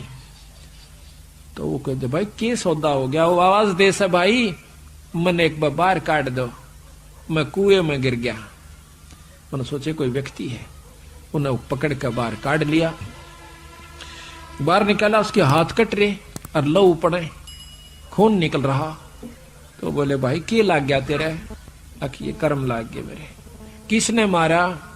अक मुझे नहीं मालूम। कुछ नहीं मुंह से कहा, ना बताया। जाके और अपने, क्योंकि बंजारे जंगलों में रहा करते हैं, बहुत बढ़िया बढ़िया जड़ी बूटियां उनके पास होती थी, अपने नायक के पास ले गए, मुखिया के पास ले गए। वहां जाकर बताया तो उस नायक ने वैद्य बुलाया और वैद्य ने जड़ी बूटी इसी ला दी कि खून भी बंद और चीस भी बंद, दोनों ठीक हो गए। तो कहने लगे भाई कहां जाएगा? तुझे वहां छोड़ देंगे या हमारे साथ चल, कोई दिक्कत नहीं आने देंगे। कि नहीं, आपके साथ तो मैं नहीं चलूंगा, इस अगले नगर में मुझे छोड़ दीजिए। वहां जाकर उन्हें छोड़ दिया। जाकर राजा के बाग में फिर जा बैठा। राजा को पता चला कि महाराज संत वापस आ गए। जाके बताया नौकरों ने, और दोनों हाथ कटे हुए, दोनों हाथ कटे हुए। राजा रानी नंगे पैरों बाज लिए। जब सुना संत का नाम, आके पाया में पड़ जाए, महाराज क्या लग गया? है महाराज क्या लगा? जो होना था सो हो गया भाई, मेरे कर्म लगे। मुझे बताओ महाराज, उनका अभी खून कर दो, उनके बच्चों तक पिड़वा दो। अक मैं ऐसा पापी नहीं महाराज, वो मेरा कर्म था, कोई संस्कार उनका मेरा किसी का था, मुझे नहीं मालूम के हुए यार, कौन था कि थे। कोई बात नहीं, साल भर हो गया। कहते हैं काफी दिन वो फिर बैठा रहा, गर्द भी हो आया। 12 वर्ष के बाद वो फिर दोनों ठग फिर आ जाते हैं। 3 अकाल पड़ गए, वो धन ले गए थे, वो खत्म हो गया। उनने सोची उन ठगों ने कि राजा बड़ा धार्मिक है और साधु सेवक है, जयदेव खत्म हो चुका है, अब हम वहीं चलते हैं। अच्छी कथा सी सीख ली 10-20, इन कथा न कोई पढ़ लेवा की बात से याद हो जाती है। जाकर और बाग में बढ़ गए। आगे जयदेव बैठा, राजा बैठे, सैनिक बैठे। अब उन ठगा ने जब देख लिया न बाग में सामने ने, मुड़ते ही मोड़ और सामने उसका आश्रम बना रखा था, वो बाहर बैठे बगीचे में। अब उल्टे जा तो पेटे, अब कोई चोर थे उल्टे भागे हैं। अब उन उल्टे ना जाकर आगे चल दिए। वो तो सोचे थे वो होगा ही नहीं। फिर वो दोनों हाथ कटा हुआ आदमी देखा, उनका शक हो गया को ऐसा ही तो मरिया कोई ना, किसी ने काट लिया। पर मरते तम गए आज, ईब कोई बचावनिया नहीं से, फिर इलाज भी कुछ नहीं। उससे कहा हाथ पांव जोड़ांगे, शायद रजा करवा दे। तो जयदेव ने ऐसा कर लिया कि इसने पिछाने को नहीं। और साधु देख कर कहने लगा राजा से, महाराज ये 2 मेरे दोस्त आ गए, ये बड़े अच्छे साधु संत हैं, राजा इनके चरण लो। राजा ने खड़ा होकर उनके चरण लिए और बिठा दिया। भोजन पानी का प्रबंध करवा दिया। उनने सोची पिछाण में कोई ना आएगा। जयदेव ने मुझे पिछाना नहीं हमने, क्योंकि थोड़ी देर का संग था। तो वो साल भर रहे। साल भर के बाद उनकी खूब सेवा करवाई, साल भर खूब उनकी आदर करवाया। और चलती दफा जयदेव कहने लगा, महाराज ये दोनों संत जानो से, इनको कुछ वो दक्षिणा दे दो। राजा ने कहना था इतनी देर में 2-3 घोड़ा का ऊपर मोर रस और फिर निरा धन लदवा के। और साथ में जयदेव कहने लगा, महाराज जी रास्ते में जंगल का काम से सिपाही भेज दो, घर छोड़ आओ इनके। 5-7 सिपाही और घोड़े और वो दोनों ठग चल पड़ते। रास्ते में जब बतलाते जावे से तो वो सिपाही पूछे से उन ठगाते, अब भाई यू जयदेव तुम्हारा के लागे से, तुम्हारा बहुत आदर करता है, बड़ी बड़ाई करता है। तो कहते महाराज कहते हैं नीच आदमी जो होते हैं वो अपनी आदत नहीं जाया करते। कि एक यहाँ छोटा सा उदाहरण और से, जब कबीर साहब ने भंडारा किया ना, 9 लाख बॉडी आ गई और जय जयकार करी दुनिया ने, तो शेख तक की जड़ा करता बंदी छोड़ते हैं। फिर भी ने बोला के करा से ससुरे ने, इसे तो हम 100 कर दिया। यानी अपनी बड़ाई रखनी चाहिए और उसका अच्छे कर्म को भी नहीं सराहा। और जो भक्त आत्मा थे वह नो कहते भाई कमाल कर दिया, ईसा यज्ञता हमने कितना देखा है कोई ना, बड़े भोजन मोहन भोजन खाए, बड़े आनंद पाए। तो जो पुण्य आत्मा थी वह तो बड़ाई करे थी, और नीच आदमी उस समय भी बुराई ही कर रहा था, इतनी महान समागम की। तो यहाँ गरीबदास जी कहते हैं कोई कहे जग जौनार किया, कोई कहे महोछा, और बड़े बड़ाई करा यो गाली काढ़े ओछा। ओछे आदमी जो होते हैं वो गाली निकाला करें, और भले व्यक्ति भलाई करा करे, बड़ाई करा करते हैं। तो वो दोनों कहने लगे भाई सच्ची बता दो, अका सच्ची बता दो, यो बहुत नीच आदमी से। बोला जयदेव, बोला अच्छा की बात है, कि हम तीनों इकट्ठे रहा करते एक राजा के घर पे, और ये इतना गंदा है, इसने रानी गेला खोटा कर्म कर दिया, राजा इसने जीत मारे था, और हमने हाथ जोड़ कर बचवाया, इसके हाथ कटन में बच गया, यू हमने छोड़ कर आ गया था, माँ तू निकल जाड़े, तो हमने यूं कह दिया तेरी जान बच जाएगी। यो अड़ा के ठग गए। उनका नियत या थी कि जान दे ये राजा ने बताओगे खाना पूछी, राजा उसने काट देगा थारी पूरी मौज। कहते इतनी बात हो रही थी, ऊपर ते 2 पत्थर की सलाह पड़ी, भारा भारा को 10-10 20-20 मन की आकर के दोनों ठगा का ऊपर उन सब के अंदर से, और दोनों का कचुमर काट कर जमीन में दसा दिया। दोनों खत्म हो गए। वह नीच कहते हैं वो ठगे से रह गए, वो जो संत गए थे साथ में, वो सिपाही गए थे, अब वो ना रहे था, अपने उल्टे हो लिए लेकर सारे ढमढमे ने। जब वापस आते हैं, राजा को पता लगा है कि वो वापस आ गए, तो कहने लगा भाई क्या बात होगी। उन्होंने सारी कथा राजा को सुना रहे थे, और जयदेव सुने था इतने फैसले पे। न बोले जीवत है ऊपर ते स्वामी की निंदा करी, और काटे ऐब सवाब, और सिला पड़ी अजगैब ते आया नहीं जवाब। वो तो खत्म हो गए, दोनों मर गए। महाराज की निंदा करे थे, बहुत बुंडी करे थे महाराज जी, के बताऊं। तो कहते हैं उनके मरे की सुनकर जयदेव फूट फूट करने लगा, जो कर भाई मर जाया करे। रो कर आंसू पूछने लगा, जब नो टूंडे हाथा थे वो टूटते हैं, नो कहे उसी समय दोनों हाथ नो करे थे, दोनों हाथ पूरे हो गए। बोल सतगुरुदेव की जय। तो संत जयदेव जी की कथा आपने सुन ली है। अब बताइए भाई और बहनों, इस कथा के आधार से यदि हम निर्णय करें तो सतलोक आश्रम करोथा में रहने वाले उन भक्तों को कहाँ ज्ञान था। वो तो एक दूसरे की निंदा चुगली में लगे रहा करते थे, भक्ति और भगवान से उनको कोई मतलब नहीं था। तो भाई और बहनों, ये गलती आने वाले समय में यदि हमारे सामने ऐसी कोई परिस्थितियां प्रकट हो जाए, तो हम भाई बहनों ने इस प्रकार की गलतियां करने से बचना है।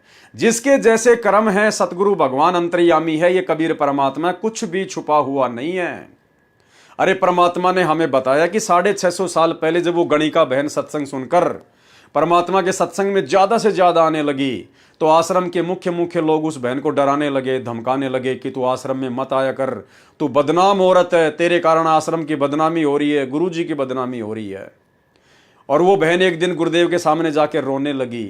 तो कबीर जी ने पूछा कि बेटी क्यों रो रही है, क्या बात है। उसने कहा पिताजी ऐसी ऐसी बात है, अब आपका ज्ञान सुनने के बाद मेरे से रहा नहीं जाता, और मुझे आश्रम में आने से रोका जाता है मुख्य भाइयों के द्वारा। तो गुरुदेव ने कहा कि बेटा उनका नाम बता, लेकिन उस बहन ने नाम नहीं बताया। गुरुदेव ने कहा कि वो अच्छी आत्मा थी, उसने किसी का नाम नहीं बताया। उसने ये कहा कि मुझे तो जो भी मिलता है बस यही बोलता है। ये कहकर वो रोने लग गई। तो कहाँ वो गणिका बहन और कहाँ वो सरोज बहन, रात और दिन का अंतर भाई और बहनों, रात और दिन का अंतर। तो आगामी समय में आप और हम भाई बहनों ने इस प्रकार से कोई भी गलती इस भक्ति मार्ग पर नहीं करनी है। ये अंतर्यामी भगवान है, अंतर्यामी। हम रोज संध्या आरती में इनके समक्ष खड़े होकर इनकी महिमा में वाणी बोलते हैं कि अंतर्यामी एक तुम आत्म के आधार, और जो तुम छोड़ो हाथ तो मोय कौन उतारे पार। अंतर्यामी से कुछ भी छुपा हुआ नहीं है। जिसके जैसे कर्म है, समय आने पर उसके सामने ऑटोमेटिक आ जाएंगे। हम भगत आपस में निंदा चुगली करके, राग द्वेष ईर्ष्या करके हम क्यों अपने कर्म फोड़ें, हम क्यों अपनी भक्ति बर्बाद करें। तो भाई और बहनों, हमने अपने गुरुदेव पर विश्वास रख के चलना है हर परिस्थिति में। हमारे साथ चाहे कोई कितना ही बुरा क्यों ना करे, आज हमारे साथ में कितना बुरा किया जा रहा है, दास को तो इन सतलोक आश्रम मैनेजमेंट हरियाणा वालों ने जेल तक भिजवा दिया, झूठा मुकदमा लगवा दिया, अनेकों बार मारपीट की, गाली गलौज की तो कोई सीमा ही नहीं। क्या दास ने कभी भी हिसार जेल में अपने गुरुदेव भगवान के पास में इनकी कोई शिकायत भिजवाई? नहीं। दास ने तो अपने मन में भी कभी परमात्मा से इनकी कोई शिकायत नहीं की कि परमेश्वर आप अंतर्यामी हैं, सब कुछ देखने वाले हैं, मेरी तो इच्छा है कि आप इनको क्षमा करें, आप इनको माफ करें, लेकिन परमेश्वर बाकी आपका जैसा भक्ति विधान है वैसा ही होगा। तो भाई और बहनों, हमने निकट भविष्य में इस प्रकार की गलतियां नहीं करनी है। हम सतगुरुदेव भगवान से उपदेश अपने आत्म कल्याण के लिए लेते हैं, भक्ति करने के लिए लेते हैं, एक दूसरे की निंदा चुगली करने के लिए नहीं लेते। हमारे साथ कोई चाहे कितना ही बुरा बर्ताव क्यों ना करें, हमने सहन करना है। साधु वही होता है जो सहन करता है, जो संघर्ष करता है। समय आने पर इस सरोज को बताऊंगा कि निंदा करने का क्या परिणाम होता है। वही प्रतिशोध उस कपटी ने अब आर्य समाजियों के उकसाने पर लिया है। वास्तविकता यह है कि संत रामपाल जी महाराज ने उस ढोंगी के ढोंग का पर्दाफाश करने के लिए भक्ति मार्ग पर शास्त्र अनुकूल तर्क युक्त एक पुस्तक भक्ति और भगवान जो दिसंबर 2005 में लिखी थी, उस पुस्तक में पर्दाफाश होने के पश्चात उसने आर्य समाजियों के उकसाने पर संत रामपाल जी महाराज पर झूठे आरोप लगाए। विचार करने की बात है कि बहन सरोज के माता पिता भी सतलोक आश्रम में सत्संग सुनने व सेवा करने आते जाते रहते हैं। उन्हीं के साथ उनकी बेटी सरोज भी सतलोक आश्रम करोथा में सेवा करने तथा सत्संग सुनने के उद्देश्य से जाती रही है। जैसे उस ढोंगी संजय उर्फ कृष्ण दास की बहन 26 वर्ष भी अपने माता तथा पिता श्री बलवान सिंह के साथ जाती रही है। कभी कभी अकेली भी जाती रही है, क्योंकि गुरु का दर्जा परम पिता का होता है। अब देखो भाई और बहनों, बातें तो ऐसी लिख रहे हैं कि जैसे बिल्कुल समझ गए हो हर बात को, कि गुरु का दर्जा परम पिता का होता है। अरे परम पिता कौन है? परम पिता है कबीर जी, जिसने सारी सृष्टि रची है। और आश्रम मैनेजमेंट लिख रहा है कि गुरु का दर्जा परम पिता का होता है। अगर आपने सतगुरु रामपाल जी को परम पिता का दर्जा दे दिया होता तो आप इस प्रकार की महा गलतियां ना करते। आज आप वर्तमान में करोथा कांड के 18 साल बाद आज आप वर्तमान में उस डाढ़ी मूछ वाले नकली कबीर को भगवान मानकर जून के महीने में उसका कबीर प्रकट दिवस नहीं मनाते। यदि आप अपने गुरु को ही परम पिता का दर्जा दे चुके होते तो भाई और बहनों, करनी तज कथनी कथ है, अज्ञानी दिन रात कुत्ते जू भोकत फिरे, सुनी सुनाई बात है। क्योंकि गुरु का दर्जा परम पिता का होता है, जहां निसंकोच श्रद्धालु जाते हैं। एक और विचारणीय विषय है कि जिस आश्रम में कई सैकड़ों की संख्या में भगत रहते हों तथा कई सैकड़ों प्रतिदिन उपदेश लेने या दर्शन करने आते हों, और जिस आश्रम से जुड़े श्रद्धालुओं की संख्या लाखों हो, क्या वे सभी मूर्ख हैं और क्या वह एक ढोंगी ही सच्चा है? सतलोक आश्रम बनने के पश्चात सतलोक आश्रम करोथा में संत रामपाल जी महाराज की सगी बहन भी साध्वी बनकर भक्ति करती थी। देखो भाई और बहनों, ये बात भी ज्ञान आधार से बिल्कुल उचित नहीं है। इस भक्ति मार्ग में ऐसा नहीं चलता है भाई और बहनों। सतलोक आश्रम बनने के पश्चात यानी सतलोक आश्रम करोथा सन 2000 के आसपास बन के तैयार हो गया। सतलोक आश्रम बनने के पश्चात सतलोक आश्रम करोथा में संत रामपाल जी महाराज की सगी बहन भी साध्वी बनकर रहती थी। क्या बनकर रहती थी? साध्वी बनकर रहती थी। भाई ये सतगुरु के मार्ग में नहीं चलता है, ये तो आसाराम के मार्ग में चलता है, ओशो के आश्रम में चलता था। भाई संत रामपाल जी की बहन क्यों साध्वी बनकर आश्रम में रहती थी? भाई संत रामपाल जी के मार्ग में तो ऐसा कोई विधान है ही नहीं। संत रामपाल जी तो कहते अपने घर पे बैठकर भक्ति करो, अपने बाल बच्चों के साथ में भक्ति करो। संत रामपाल जी की बहन कोई विधवा तो थी नहीं। संत रामपाल जी की बहन ऐसा तो है नहीं कि उसका कोई परिवार नहीं था, उसके कोई बाल बच्चे नहीं थे। उसका परिवार भी था, उसका पति भी था, उसके बाल बच्चे भी थे, अच्छा खासा परिवार भी था। फिर क्यों परमानेंट साध्वी बनकर सतलोक आश्रम करोथा में रहा करती थी?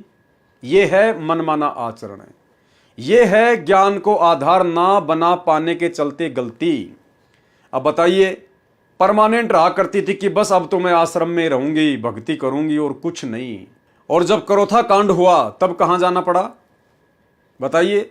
अरे आप तो परमानेंट आश्रम में आई थी ना, साध्वी बनकर भक्ति करती थी ना। साध्वी का मतलब होता है फिर दोबारा अपने घर के दर्शन भी ना करना, दोबारा अपने घर पर ना जाना, उसको कहते हैं साध्वी बनकर किसी आश्रम में रह के भक्ति करना।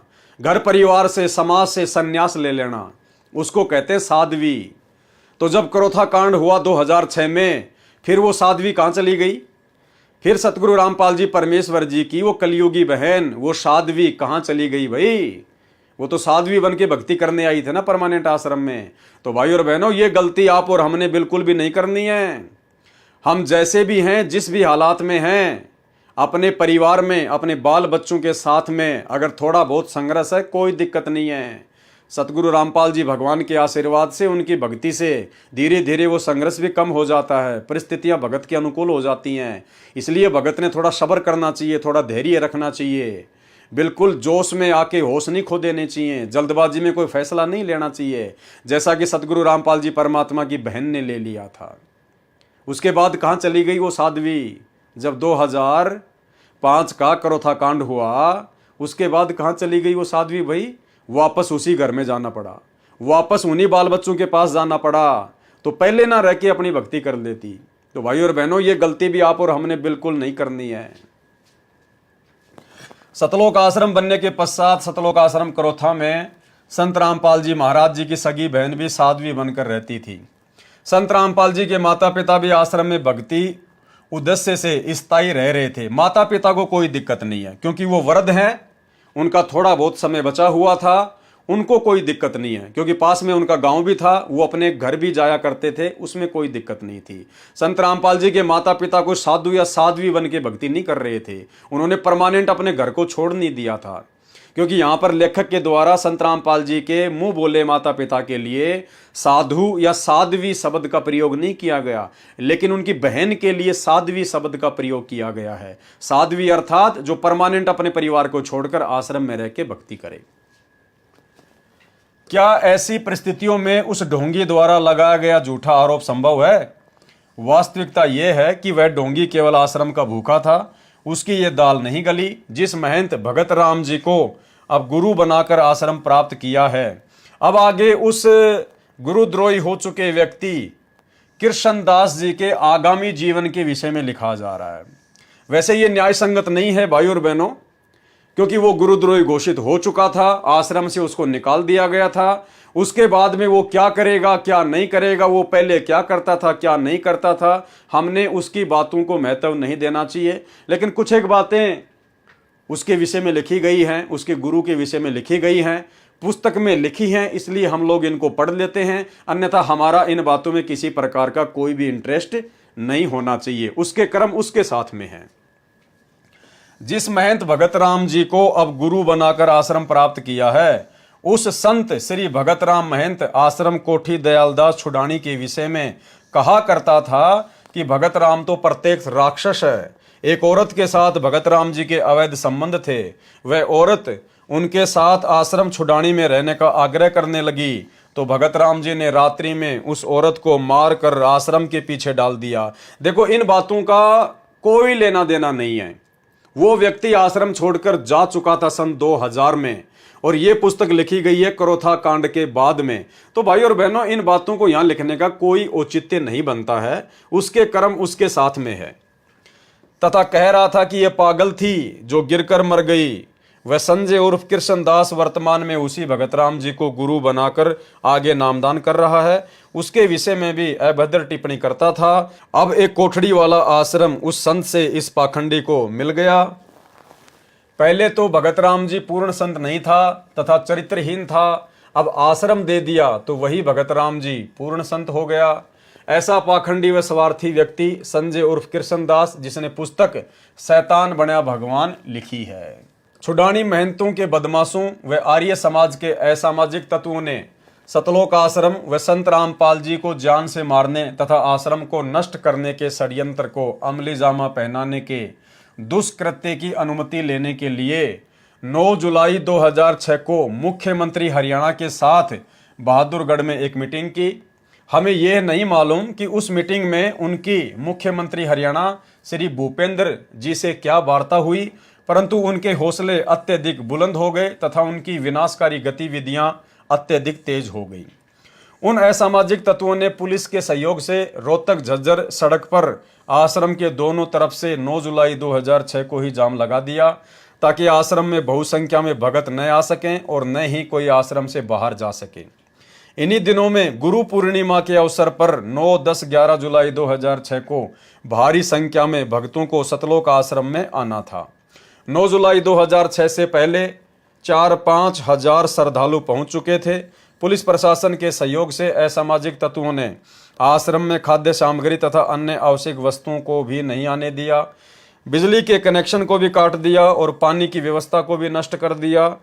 गुरु पूर्णिमा के अवसर पर हजारों शिष्यों ने आना था, लेकिन असामाजिक तत्वों ने पुलिस प्रशासन के सहयोग से आश्रम में नहीं आने दिया। 11 जुलाई 2006 को भी यही स्थिति बनी रही और असामाजिक तत्वों को इकट्ठा किया जाता रहा। इसके साथ ही आश्रम पर आक्रमण करने का प्रबंध भी किया जाता रहा और हथियार, लाठियां, जेड़ियां, देसी कट्टे, पिस्टल, बंदूकें, पेट्रोल बम इत्यादि का इंतजाम किया जाता रहा। 11 जुलाई 2006 की रात को ये असामाजिक तत्व पुलिस की मौजूदगी में लाउड स्पीकर पर धमकी दे रहे हैं कि 12 जुलाई 2006 को आश्रम तथा आश्रम में उपस्थित व्यक्तियों को जला दिया जाएगा, गोलियों से मार दिया जाएगा। भाइयों और बहनों, ये बिल्कुल होना ही होना था, इसमें कोई दो राय नहीं है। काल ने बिल्कुल ऐसा ही करवाना था, क्योंकि ये करोथा आश्रम मैनेजमेंट से संबंधित मुख्य भक्तों की मनमानियों का नतीजा था। सतगुरु रामपाल जी परमात्मा ने अपनी स्व इच्छा से सतलोक आश्रम करोथा को नहीं खोला, नहीं बनाया। आपने देख लिया लिखा हुआ इसी पुस्तक में, भक्तों की सलाह के ऊपर उन्होंने आश्रम ओपन किया था और काल का दाव लगा, ये करोथा कांड हुआ, काल को मौका मिला। तो भाइयों और बहनों, होना यही था जैसा यहां पर लिखा जा रहा है ना, बिल्कुल ऐसा ही होना था। सभी भक्तों को जला दिया जाना था, सैकड़ों भक्तों को मार दिया जाना था, हर प्रकार से तांडव मचाया जाना था। लेकिन भाई समर्थ धरती पर है सतगुरु रामपाल जी, यदि कोई सामान्य संत होते तो भाइयों और बहनों, इनकी हड्डियां भी ढूंढने पर नहीं मिलती अंतिम संस्कार के लिए, और भक्तों की दुर्गति होती वो अलग एक इतिहास बन जाता। लेकिन समर्थ सतगुरुदेव भगवान आश्रम में बैठे हुए थे, जिनकी तरफ किसी का ध्यान नहीं था, जिनसे किसी ने कोई पुकार नहीं की, कोई अरदास नहीं की, और कहीं से सुरक्षा के इंतजाम में सतलोक आश्रम करोथा मैनेजमेंट लगा रहा। एसपी, डीएसपी या अन्य कोई नेता मंत्रियों से ही सुरक्षा की गुहार लगाते रहे। अरे समर्थ के आगे जाके रोते, इनके चरणों में जाके पड़ जाते, अपने गलतियों की भीख मांगते, माफी मांगते, और अंत में भाइयों और बहनों, जो सुरक्षा की वो भी समर्थ ने ही की। 12 जुलाई 2006 को आश्रम तथा आश्रम में उपस्थित व्यक्तियों को जला दिया जाएगा, गोलियों से मार दिया जाएगा। इस विषय में सभी अधिकारियों, SP, DC, IG range, ADGP, CID और डीजीपी हरियाणा, मुख्यमंत्री तथा अन्य हस्तियों को फैक्स संदेशों तथा अन्य संदेशों से सूचित कर दिया गया था और ये प्रार्थना की गई कि इन खतरनाक स्थिति को टालने के लिए आवश्यक सुरक्षा व्यवस्था की जाए। देखो भाइयों और बहनों, सतगुरु समर्थ भगवान तो आश्रम में बैठा है, समर्थ सतगुरु तो सतलोक आश्रम करोथा में बैठा हुआ है। उनसे कोई किसी प्रकार की सुरक्षा की गुहार नहीं लगा रहा, क्योंकि जितने भी मुख्य लोग थे, जो भगत थे, वो गुरु को मानुष मानते थे, संत रामपाल जी को अपने जैसा व्यक्ति मानते थे, मानुष मानते थे कि ये क्या कर सकते हैं, ये तो फंसे हुए हैं और हम भी फंस गए इनके साथ साथ है। और उस स्थिति में उन लोगों से भयभीत होकर सुरक्षा की गुहार सतलोक आश्रम करोथा मैनेजमेंट के द्वारा किससे की जा रही है? इस विषय में सभी अधिकारियों, SP, DC, IG range, ADGP, CID और डीजीपी हरियाणा, मुख्यमंत्री तथा अन्य हस्तियों को फैक्स संदेशों तथा अन्य संदेशों से सूचित कर दिया गया था और यह प्रार्थना की गई, उन अधिकारियों से प्रार्थना की जा रही है। समर्थ आश्रम में बैठा है, समर्थ को परमात्मा ना मानकर उनसे कोई प्रार्थना नहीं की जा रही कि इस खतरनाक स्थिति को टालने के लिए आवश्यक सुरक्षा व्यवस्था की जाए। और अंत में कोई सुरक्षा व्यवस्था नहीं हुई, कोई सुरक्षा व्यवस्था नहीं हुई, क्योंकि जब आप अपने गुरुजी से उम्मीद तोड़कर और जब आप संसार से उम्मीद लगा बैठते हो तो भाई फिर परमात्मा उसे सफल नहीं होने देता। सेम टू सेम महाभारत जैसी वाली स्थिति। जब तक द्रौपदी को अपने पतियों पर अहंकार था, घमंड था कि मेरे 5 पति बैठे हैं, मेरा कौन क्या बिगाड़ देगा, और जब सबकी नीची गर्दन हो गई तब जाकर द्रौपदी उस परमपिता परमेश्वर से अर्ज करने लगी, अरदास करने लगी। तो सतलोक आश्रम करोथा मैनेजमेंट ने समर्थ को ना पहचान कर, जो कि वहीं बैठे हुए थे, उनसे अर्ज ना करके, उनसे अरदास ना करके, उनसे विनती ना करके एसपी डीसी पता नहीं अधिकारियों से, इन लोगों से सुरक्षा की गुहार लगाई जा रही है। तो समर्थ भाई उस समय तक भगत की कोई मदद नहीं करता जिस समय तक भगत संसार से उम्मीद रखता है। और इन्होंने सबसे अर्ज की, विनती की, और अंत में क्या मिला इनको? लेकिन इस विषय में कोई कार्रवाई नहीं की गई, इनकी किसी ने कोई बात नहीं सुनी। अरे बाहर तो काल था भाई, सारा काम तो काल करवा ही रहा था। समर्थ तो तुम्हारे साथ में बैठा था, ये दयाल तो आश्रम में बैठा है, और तुम काल की व्यवस्था से सुरक्षा की गारंटी चाह रहे हो। उस काल की व्यवस्था से, उन नेताओं से, उन अधिकारियों से तुम लोग सुरक्षा की डिमांड कर रहे हो, लेकिन कोई किसी प्रकार की उनकी सुरक्षा नहीं हो पाई, क्योंकि काल की और दयाल की तो लड़ाई है। अंदर दयाल बैठा था, बाहर काल सब कुछ करवा रहा था, और काल से ही ये सतलोक आश्रम करोथा मैनेजमेंट सहायता मांग रहा था। कहां से देगा भाई? शिक्षा लेनी है भाई और बहनों, शिक्षा। खैर आप और हम सत्सेवक भाई बहन तो संकल्प ले चुके हैं, हम तो किसी से उधार मदद भी नहीं लेंगे, 2 रुपए की भी, चाहे भूखा क्यों ना सोना पड़े। और बाकी तो बात ही छोड़ दीजिए, हम केवल अपने गुरुदेव भगवान के अलावा किसी और से उम्मीद नहीं रखेंगे। चाहे 2 दिन खाना ना मिले, चाहे 10 दिन ना मिले, चाहे भूखे मर जाएं, लेकिन अपने गुरु जी के अतिरिक्त, इनके चरणों में रोने के अतिरिक्त हम अपने किसी रिश्तेदार से, जान पहचान वाले तो हमारे कोई बचे नहीं, क्योंकि भक्ति मार्ग में यारी दोस्ती नहीं चलती है। रिश्तेदारों से मदद नहीं लेंगे, और किसी से मदद नहीं लेंगे, अपने भगत भाइयों से भी मदद नहीं लेंगे। हम तो यहां तक का संकल्प कर चुके हैं।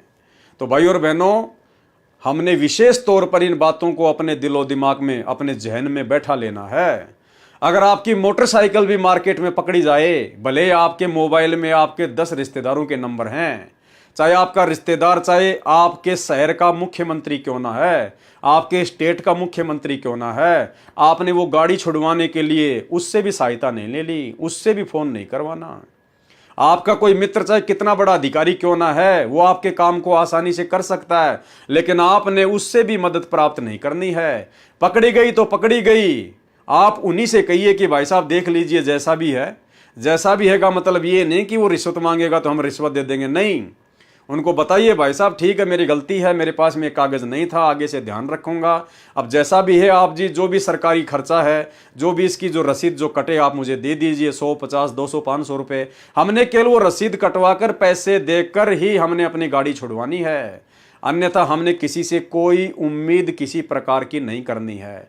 और हमने अपने गुरुदेव भगवान के द्वारा दिया गया नाम, चाहे प्रथम नाम है, चाहे सतनाम है, चाहे सार नाम है, उसी समय हमने उसका सुमरण शुरू कर देना है। हालांकि भगत का तो सुमरण चालू रहता है, यदि भूल पड़ जाए तो हमने उस समय इधर उधर की चिंता ना करके, और हमने केवल अपने गुरुदेव का सुमरण करना है। सुमरण करने का मतलब है आप अपने गुरुदेव को पुकार रहे हो, आप अपने गुरुदेव को याद कर रहे हो, और परमात्मा 100% कोई न कोई समाधान आपकी समस्या का जरूर निकालेगा। तो भाई और बहनों, हमने इन पुस्तकों को पढ़ने के पीछे हमारा मकसद यही है कि हम शिक्षा लें। जो गलतियां पहले हमारे भाई बहन कर चुके हैं नादानी में, ज्ञान को आधार ना बना पाने के चलते, हम वो गलतियां दोहराने से बचें, ताकि हम भक्ति पर सफल होकर इसी मनुष्य जन्म में सतलोक प्राप्त कर सकें। लेकिन इस विषय में कोई कार्रवाई नहीं की गई, अर्थात सतलोक आश्रम करोथा मैनेजमेंट की बाहर से कोई भी मदद नहीं हो पाई। 12 जुलाई 2006 को भारी संख्या में असामाजिक तत्वों को टेम्पू और ट्रकों के जरिए डिग्गल गांव में इकट्ठा किया गया। इन तत्वों के हाथों में सतलोक आश्रम पर आक्रमण करने के लिए जेली, गंडासे, पेट्रोल बम, बंदूकें तथा दूसरे हथियार थे। 12 जुलाई 2006 को लगभग दिन के 12:30 पर इन लोगों ने सतलोक आश्रम की तरफ धावा बोल दिया। उस समय आश्रम के पास पुलिस उपस्थित थी। आक्रमणकारियों को रोकने की चेष्टा की, पहले पानी छोड़ा, फिर आंसू गैस के गोले दागे, फिर भी आक्रमण करने वाली भीड़ नहीं रुकी तो पुलिस ने गोलियां चलाई। उधर से आक्रमणकर्ताओं ने भी गोलियां चलाई, जिस कारण से कई व्यक्ति घायल हो गए तथा एक की मृत्यु हो गई। आक्रमणकारी फिर भी बाज नहीं आए। पुलिस व प्रशासन के हाथ पांव फूल गए।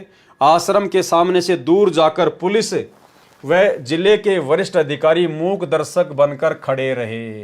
अरे तुम तो बाहर से सुरक्षा मांग रहे थे ना, सतलोक आश्रम करोथा मैनेजमेंट वालों, गुरुजी के परिवार वालों, बड़े बड़े भक्तों, तुम तो सतलोक आश्रम करोथा में बैठकर बाहर के प्रशासन से मदद मांग रहे थे, जबकि तुम्हारे आश्रम की सुरक्षा के लिए पहले से जो थोड़े बहुत पुलिस वाले थे वो भी बाद में आश्रम को छोड़ छाड़ के बाहर भाग गए। तुम किससे मदद की उम्मीद कर रहे थे? जो हाईकोर्ट के द्वारा तुमको दिए गए थे सुरक्षा के लिए, अरे वो भी तुम्हें छोड़ छाड़ के भाग गए और तुम बाहर वालों से मदद की उम्मीद कर रहे थे। इसके पश्चात आक्रमणकारी अत्यधिक बौखला गए और आक्रमणकारियों ने आश्रम को चारों तरफ से घेर लिया। वहां पर मौजूद पुलिस भी आश्रम के सामने हट गई। असामाजिक तत्वों ने आश्रम पर पत्थर, पेट्रोल बम, बंदूकों तथा अन्य हथियारों से आक्रमण शुरू कर दिया तथा उसको रोकने के लिए पुलिस ने कोई कार्यवाही नहीं की।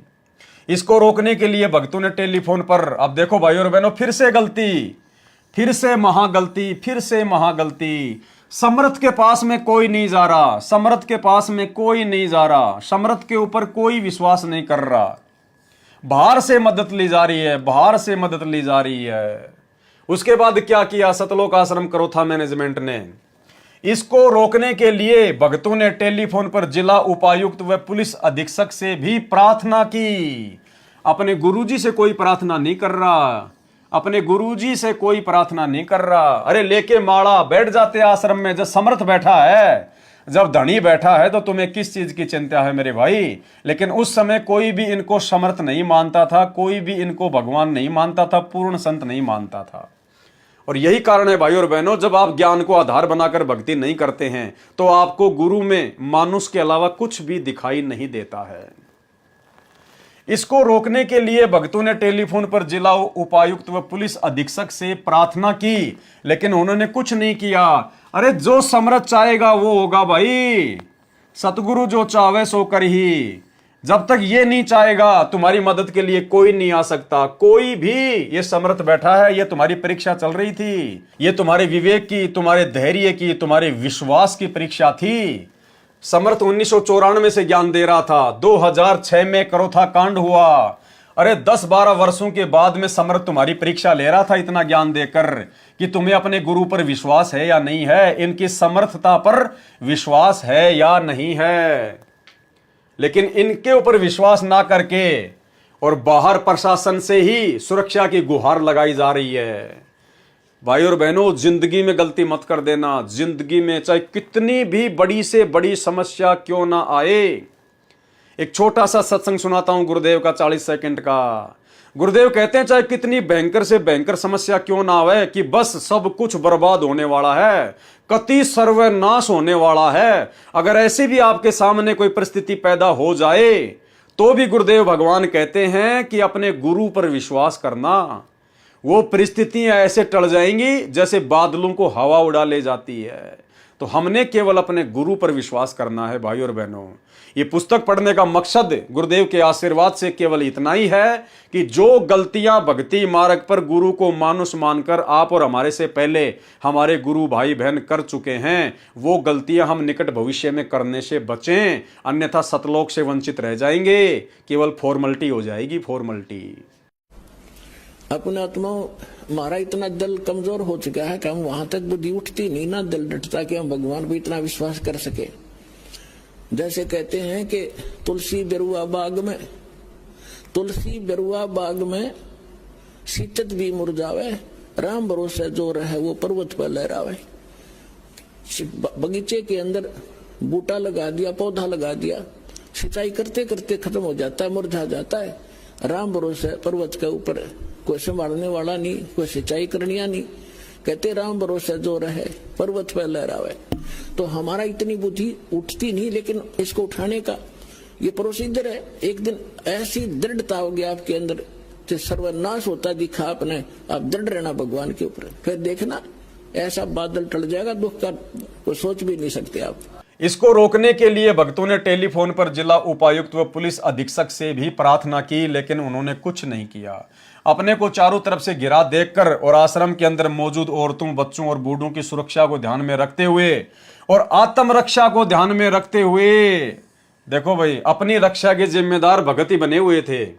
आत्मरक्षा को ध्यान में रखते हुए, यानी आत्मरक्षा सतगुरु नहीं करेगा, कोई विश्वास नहीं किसी प्रकार का, कोई ज्ञान आधार नहीं।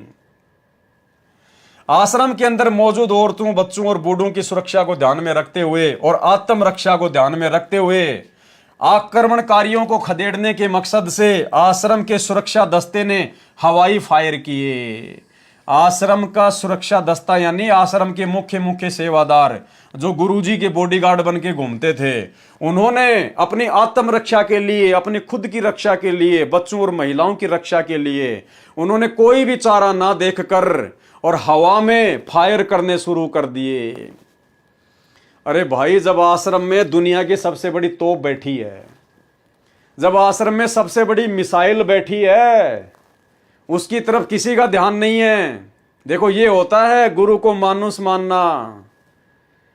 बंदूकों पर विश्वास कर लिया, हवाई फायर करनी शुरू कर दी कि हो सकता है बंदूक के शोर से डर के आक्रमणकारी भाग जाएं।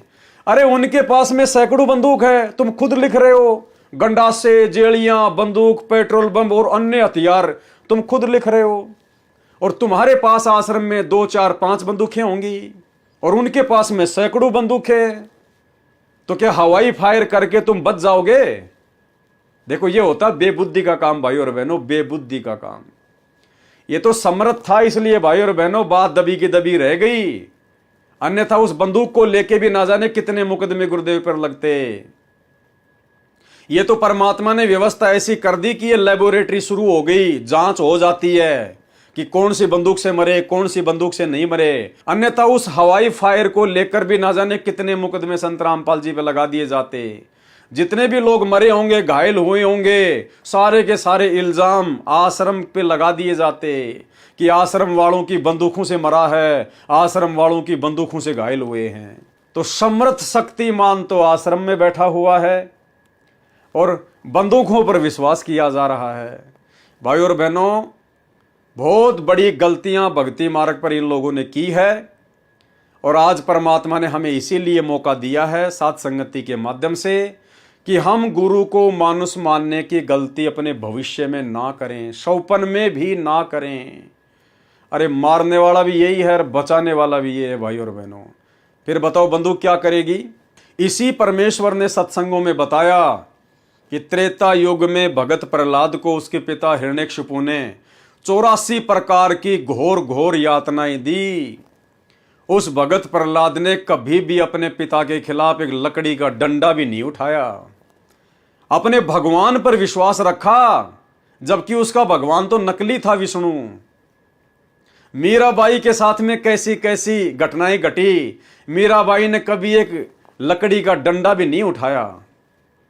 और आज समर्थ साक्षात धरती पर हम उसकी शरण में, और वही क्रोथा आश्रम में हमारे पास में बैठा हुआ है, और फिर भी हम लोग बंदूकों पर विश्वास कर रहे हैं, हवाई फायर कर रहे हैं, अपनी आत्मरक्षा के ठेकेदार स्वयं ही बन रहे हैं। यह होता है गुरु को मानुष मानना, गुरु के ऊपर बिल्कुल भी विश्वास ना करना। तो भाई और बहनों, बिल्कुल भी ज्ञान आधार नहीं था। परमात्मा पहले कह चुके हैं कि उस समय तो वो लोग जुड़े थे जिनको माया चाहिए थी, जिनको पैसा चाहिए था, वो ज्ञान को आधार बना के नहीं जुड़े थे। एक बार फिर से सुन लीजिए। विचार करना पुण्यात्माओं, ये काल हमारे साथ कितना धोखा किए हुए है। आज से जो 15 साल पहले लगे थे 100-200 परिवार, अब उनमें से मेरे ख्याल में 10% उस लगन से 10% लगे हुए, बाकी ढीले पड़ गए क्योंकि उनका सुख गणे हो गए। वो तो माया चाव थे, उनको ज्ञान था को नहीं, क्योंकि दास को भी परमात्मा ने ज्ञान योग नहीं खोला था जब तक, क्योंकि इस ज्ञान को परमात्मा ने बैन ला रखा था कि अभी इसको प्रचार नहीं करना। क्योंकि जैसे ये ज्ञान तो दास बताता था, गांव गांव में जाकर सत्संग किया करता था, लेकिन कबीर परमेश्वर जी की वाणी से ही ये यूं का यूं बताया करता था कि ब्रह्मा विष्णु महेश की ये स्थिति है, दुर्गा की ये स्थिति है। लेकिन आम व्यक्ति का विश्वास नहीं होता, जो हमारे शिष्य थे उनका विश्वास ना होता कि ठीक है, उनको लाभ हो रहे थे, परमात्मा के नाम लेते उनके सारे संकट दूर होने लगे थे, इसलिए शिष्य तो बनने शुरू हो गए थे। क्योंकि ये जो मंत्र है, इस मंत्र का जाप पूरे विश्वास लगन के साथ जो व्यक्ति करता है, उसको ज्ञान है या ना है। जैसे डॉक्टर कोई दवाई देता है, औषधि देता है, मरीज खा लेता है, तो उसको नहीं पता इसमें कौन सा केमिकल है, कौन सा साल्ट है, तो वह दवाई अंदर गई, लाभ तो करेगी। तो ऐसे जो पुराने समय में जो भक्त लगे थे, उनको लाभ तो नरे हो गए, क्योंकि वो हमारे संग में ज्यादा रहते थे। जहां भी कहीं पाठ होता था वो सारे ही वहां आ जाते थे कि उनका सुख गणे होया करते। कुछ दिनों के बाद फिर वो अच्छे सुखी हो गए, घर में सुख हो गया, सारे लाभ होने लग गए। तो फिर हमने आश्रम करौथा में डेरा डाल लिया, वहां भी कुछ दिन आए, फिर ढीले पड़ गए, फिर संगत ज्यादा होती रही, ऐसे वो पीछे हट गए। तो कहने का भाव ये है कि एक समय ऐसा होता, वो हमसे दूर नहीं है, वो हमारे कोई ये भी नहीं है कि हम गुरु जी से दूर हो गए, लेकिन वो कमजोर पड़ गए। तो भाई और बहनों, ये गलती करने से हमने बचना है, शिक्षा लेनी है। आक्रमणकारियों को खदेड़ने के मकसद से आश्रम के सुरक्षा दस्ते ने हवाई फायर किए। पुलिस व आक्रमणकर्ताओं के बीच हुई फायरिंग व पथराव से उपरोक्त दुर्घटना होने के पश्चात जिला प्रशासन की नींद खुली और करौथा गांव के आसपास धारा 144 CRPC लगाई, जो केवल एक नाटक था। यह सिलसिला 13 जुलाई 2006 सुबह 2 बजे तक चलता रहा। बाद में भारी संख्या में पैरामिलिट्री फोर्स बुलाई गई। प्रारंभ में तो आश्रम के भक्तों ने यही समझा कि यह सारी कार्रवाई उनकी और आश्रम की सुरक्षा के लिए की जा रही है, लेकिन उनको यह देखकर हैरानी हुई कि ये सारे इंतजाम आश्रम को खाली करवाने तथा संत रामपाल जी और भक्तों को गिरफ्तार करने के लिए किया जा रहा है। असामाजिक तत्व अपने हथियारों के साथ ज्यों के ज्यों आश्रम के चारों तरफ कुछ ही दूरी पर खड़े रहे, जबकि वहां धारा 144 लगी हुई थी। उन शरारती तत्वों के खिलाफ कोई कार्रवाई नहीं की गई। भैया, लड़ाई इस दयाल और 21 ब्रह्मांड के स्वामी काल के बीच में चल रही है। किसके बीच में? दयाल कबीर परमात्मा सतगुरु रामपाल जी और काल के बीच में चल रही थी। तो भाई, तुम्हें सुरक्षा कहां से मिलेगी काल के द्वारा? यहां तो सारी व्यवस्था काल की है, और न ही उनके खिलाफ आश्रम पर आक्रमण करने के लिए कोई FIR दर्ज की गई। अरे भाई, गुरुजी ने यही तो बताया। और क्या बता रहे थे गुरुजी सत्संगों में? कि निरंजन धन तेरा दरबार, यहां तनिक ना न्याय विचार। आश्रम खाली होने के पश्चात आक्रमणकारियों तथा पुलिस फोर्स के बीच डिग्गल गांव में झगड़ा हुआ, क्योंकि आक्रमणकारियों ने पुलिस की कुछ गाड़ियों को आग लगाई, जिसकी FIR पुलिस स्टेशन बेरी में दर्ज की गई, परंतु अभी तक किसी को गिरफ्तार नहीं किया गया। इससे स्पष्ट हो गया कि मुख्यमंत्री हरियाणा का मेहर भरा पंजा उपद्रवियों के सिर पर है। ध्यान से सुनना भाई और बहनों, अंत में लेखक क्या कह रहा है कि इससे स्पष्ट हो गया कि मुख्यमंत्री हरियाणा का मेहर भरा पंजा। उस समय हरियाणा का मुख्यमंत्री कौन था? भूपेंद्र सिंह हुड्डा। भूपेंद्र सिंह हुड्डा उस समय कांग्रेस की सरकार थी। इससे स्पष्ट हो गया कि मुख्यमंत्री हरियाणा का मेहर भरा पंजा उपद्रवियों के सिर पर है। और भाई और बहनों, बरवाला कांड के बाद 2019 में जिस भूपेंद्र हुड्डा के संरक्षण में करौथा कांड हुआ, संत रामपाल जी को और उनके फॉलोवर्स को जो है बदनाम किया गया, परेशान किया गया, आश्रम को उजाड़ दिया गया, उसी भूपेंद्र सिंह हुड्डा को सतलोक आश्रम मैनेजमेंट हरियाणा ने, गुरुदेव के परिवार ने, राष्ट्रीय समाज सेवा समिति वालों ने सन 2019 में भगत समाज को पीला पर्चा दिखाकर, गुरुदेव का आदेश बताकर उसी भूपेंद्र सिंह हुड्डा को जिताने के लिए कमर तोड़ मेहनत की गई। पीले पर्चे में यहां तक लिख दिया गया, अगर कोई भूपेंद्र सिंह हुड्डा को वोट नहीं देगा तो गुरुद्रोही घोषित कर दिया जाएगा, आश्रम में नो एंट्री हो जाएगी। तो बताओ भाई और बहनों, असली गुरुद्रोही कौन है? अरे जिस मुख्यमंत्री ने तुम्हारे गुरुदेव को इतना दुखी किया, इतना परेशान किया, करोथा कांड के तहत 21 महीने रोहतक की जेल में कष्ट उठाने के लिए बाध्य किया, तुम्हारा आश्रम उजाड़ दिया। अरे तुम उसी शैतान व्यक्ति को जिताने के लिए कमर तोड़ मेहनत कर रहे हो, तो तुमसे बड़ा बेबुद्धि वाला इंसान धरती पर कौन होगा? तुमसे बड़ा गुरु का विरोधी, गुरुद्रोही और धरती पर कौन होगा? और गुरुद्रोही कहा जाता हम सत्सेवकों को। निरंजन धन तेरा दरबार, यहां तनिक ना न्याय विचार। भाई और बहनों, ये सबके काले कारनामे सामने आ रहे हैं। इससे स्पष्ट हो गया कि मुख्यमंत्री हरियाणा का मेहर भरा पंजा उपद्रवियों के सिर पर है। बड़े शर्म की बात है कि प्रशासन ने असामाजिक तत्वों को कितना हौसला दिया कि उन्होंने पुलिस की गाड़ी समेत अन्य वाहनों को भी पुलिस के सामने जलाया, और फिर भी पुलिस ने न तो उनको गिरफ्तार किया और न ही आश्रम के चारों ओर खदेड़ा। क्यों खदेड़ेगी भाई? पुलिस भी काल की, उपद्रवीकारी भी काल के, षड्यंत्र भी काल का, तो भाई काल अपने वालों को क्यों परेशान करेगा? इलेक्ट्रॉनिक मीडिया को भक्तों ने मौके पर आने के लिए प्रार्थना की ताकि वो इस सारे घटना चक्र की रिकॉर्डिंग कर लें और सतलोक आश्रम को नष्ट करने के षड्यंत्र का खुलासा कर सके। लेकिन दुर्भाग्यवश पुलिस ने उनको ऐसा नहीं करने दिया और उनके हाथों से कैमरा छीनकर तोड़ दिया और उनको पीटा भी गया, और ये कहा गया कि उन्होंने यदि दोबारा कोई इस घटना की कवरेज की तो उनके खिलाफ सख्त कार्रवाई की जाएगी। एक और आश्चर्य की बात है कि जिन असामाजिक तत्वों ने कानून हाथ में लिया तथा शांतिपूर्वक सत्संग सुन रहे श्रद्धालुओं व आश्रम के संचालक संत रामपाल जी महाराज को जान से मारने के लिए आए और पुलिस व पब्लिक की गोलियों व पत्थरों से जो असामाजिक तत्व घायल हुए तथा मृत्यु को प्राप्त हुआ, उनको सरकार की ओर से ग्रांट अर्थात सहायता राशि दी गई। इससे सिद्ध है कि 9 जुलाई 2006 को बहादुरगढ़ में मुख्यमंत्री हरियाणा के साथ हुई मीटिंग में सर्व विनाशकारी कार्य की स्वीकृति मुख्यमंत्री जी से प्राप्त हुई, और उसी मुख्यमंत्री को तुमने अपना बाप समझकर, अपना दामाद समझकर 2019 में उसको दोबारा से मुख्यमंत्री बनाने के लिए तुमने उसका सपोर्ट किया। तो सबसे बड़े गुरुद्रोही कौन हुए? संत रामपाल जी के मिशन में सबसे बड़े गुरुद्रोही कौन हुए? यही सतलोक आश्रम मैनेजमेंट हरियाणा वाला। क्योंकि मुख्यमंत्री हरियाणा श्री भूपेंद्र सिंह जी आर्य समाजी है, और उसी आर्य समाजी को तुमने 2019 में वोट डलवाए, उसी आर्य समाजी भूपेंद्र सिंह हुड्डा का तुमने समर्थन करवाया। इसको कहते हैं सबसे बड़े गुरुद्रोही। आर्य समाजी होने की बात श्री भूपेंद्र सिंह जी मुख्यमंत्री हरियाणा ने दिनांक 8 अक्टूबर 2006 के दैनिक जागरण समाचार पत्र पृष्ठ संख्या 3 पर कहा है कि हमारा परिवार 3 पीढ़ी से आर्य समाजी है। अरे आर्य समाजी हो सकता है, उसमें कोई बड़ी बात नहीं। आर्य समाजी हो सकता है, उसमें कोई बड़ी बात नहीं। हरियाणा में तो लाखों आर्य समाजी हैं। कौन से सारे आर्य समाजी तुम्हारे ऊपर लड़ाई झगड़ा करने के लिए आए थे? आर्य समाजियों को दोष नहीं है। आर्य समाजियों के मुख्य व्यक्ति वो आर्य प्रतिनिधि सभा के मुख्य आचार्य और उनका खुलेआम सहयोग करने वाले वहां के मुख्यमंत्री भूपेंद्र सिंह हुड्डा, जो कि आर्य समाजी है। ऐसे लोगों के विषय में हम बात कर रहे हैं।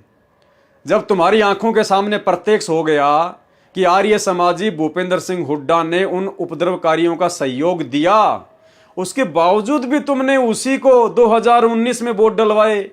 तुमने उसी की सरकार तुमने बनवाना चाहिए। तुमने उसी सतगुरु रामपाल जी भगवान के परम विरोधी भूपेंद्र सिंह हुड्डा को तुमने वोट डलवाए, संगत से तुमने उनका समर्थन करवाया। अरे तुमने अपने भी कर्म फोड़े और बेचारी नादान संगत के भी तुमने कर्म फोड़वाए। आर्य समाज के व्यक्तियों ने भी करोथा कांड में आहत हुए आक्रमणकारियों को धनराशि इनाम में दी। समाचार पत्र दैनिक जागरण दिनांक 15 अक्टूबर 2006 तथा दैनिक भास्कर दिनांक 27 नवंबर 2006 में छपा कि करोथा कांड में घायल हुओं को दयानंद मठ रोहतक में वीर रत्न की उपाधि से नवाजा जाएगा। वैसा ही किया गया। और समाचार पत्र दैनिक ट्रिब्यून दिनांक 25 जनवरी 2007 में लिखा है कि करोथा कांड में भाग लेने वाले व्यक्ति जो पहले सम्मानित नहीं हो पाए, वे 31 जनवरी 2007 को बलदेव भवन दयानंद मठ रोहतक में आर्य प्रतिनिधि सभा के प्रधान आचार्य बलदेव की अध्यक्षता में सम्मानित किया जाएगा। 24 सितंबर 2006, 26 नवंबर 2006 तथा 31 दिसंबर 2006 को भी करोथा कांड में भाग लेने वाले आचार्य बलदेव की अध्यक्षता में सम्मानित किए गए थे। इससे स्पष्ट है कि हरियाणा सरकार तथा आर्य समाज का करोथा कांड करने व कराने में पूरा सहयोग था, यानी भूपेंद्र सिंह हुड्डा का पूरा सहयोग था। उसके बावजूद भी तुमने 2019 में उसको अपना दामाद बनाकर, उसको अपना बाप बनाकर और तुमने फिर से उसी की सरकार बनवानी चाहिए। जब रक्षक ही भक्षक हो गए तो गरीब जनता का क्या बनेगा? क्या आश्रम में जाने वाले भारत देश के नागरिक व हरियाणा के वासी नहीं हैं? काल को इन बातों से कोई फर्क नहीं पड़ता, ना दुनिया को इन बातों से कोई फर्क पड़ता है। तुम लिखते रहो। यदि करोथा कांड को 2 गुटों का झगड़ा माना जाए तो भी 1 गुट वालों को ग्रांट देना भी सरकार की भूमिका पर अमिट दाग है। 13 जुलाई 2006 सुबह लगभग 2:30 बजे पुलिस द्वारा आश्रम को जबरदस्ती खाली करवाया गया और संत रामपाल जी और उनके कई अनुयायियों को गिरफ्तार कर लिया गया। हालांकि जिला प्रशासन ने खाली करवाते वक्त ये वादा किया था कि जो अनुयायी जहां जाना चाहेगा उसे उसी स्थान पर बसों द्वारा भेजा जाएगा। जिला प्रशासन ने यह भी वादा किया था कि संत रामपाल जी और उनके सभी सेवकों को सतलोक आश्रम बरवाला में भेजा जाएगा, लेकिन ऐसा न करके संत रामपाल जी महाराज व उनके कुछ श्रद्धालुओं को गिरफ्तार करके पुलिस स्टेशन में ले जाया गया व अन्य श्रद्धालुओं को रोहतक व पानीपत बस स्टैंड पर छोड़ दिया गया। ये सारी प्रक्रिया इलेक्ट्रॉनिक मीडिया के नोटिस में नहीं आने दी गई और बाद में मीडिया को गलत और बदनामी भरी सूचनाओं से अवगत करवाया गया। जिला प्रशासन ने गैर कानूनी ढंग से आश्रम में 145 CRPC में अटैच करके अपने नियंत्रण में ले लिया और किसी भी भगत को उसके बाद आश्रम तक नहीं पहुंचने दिया।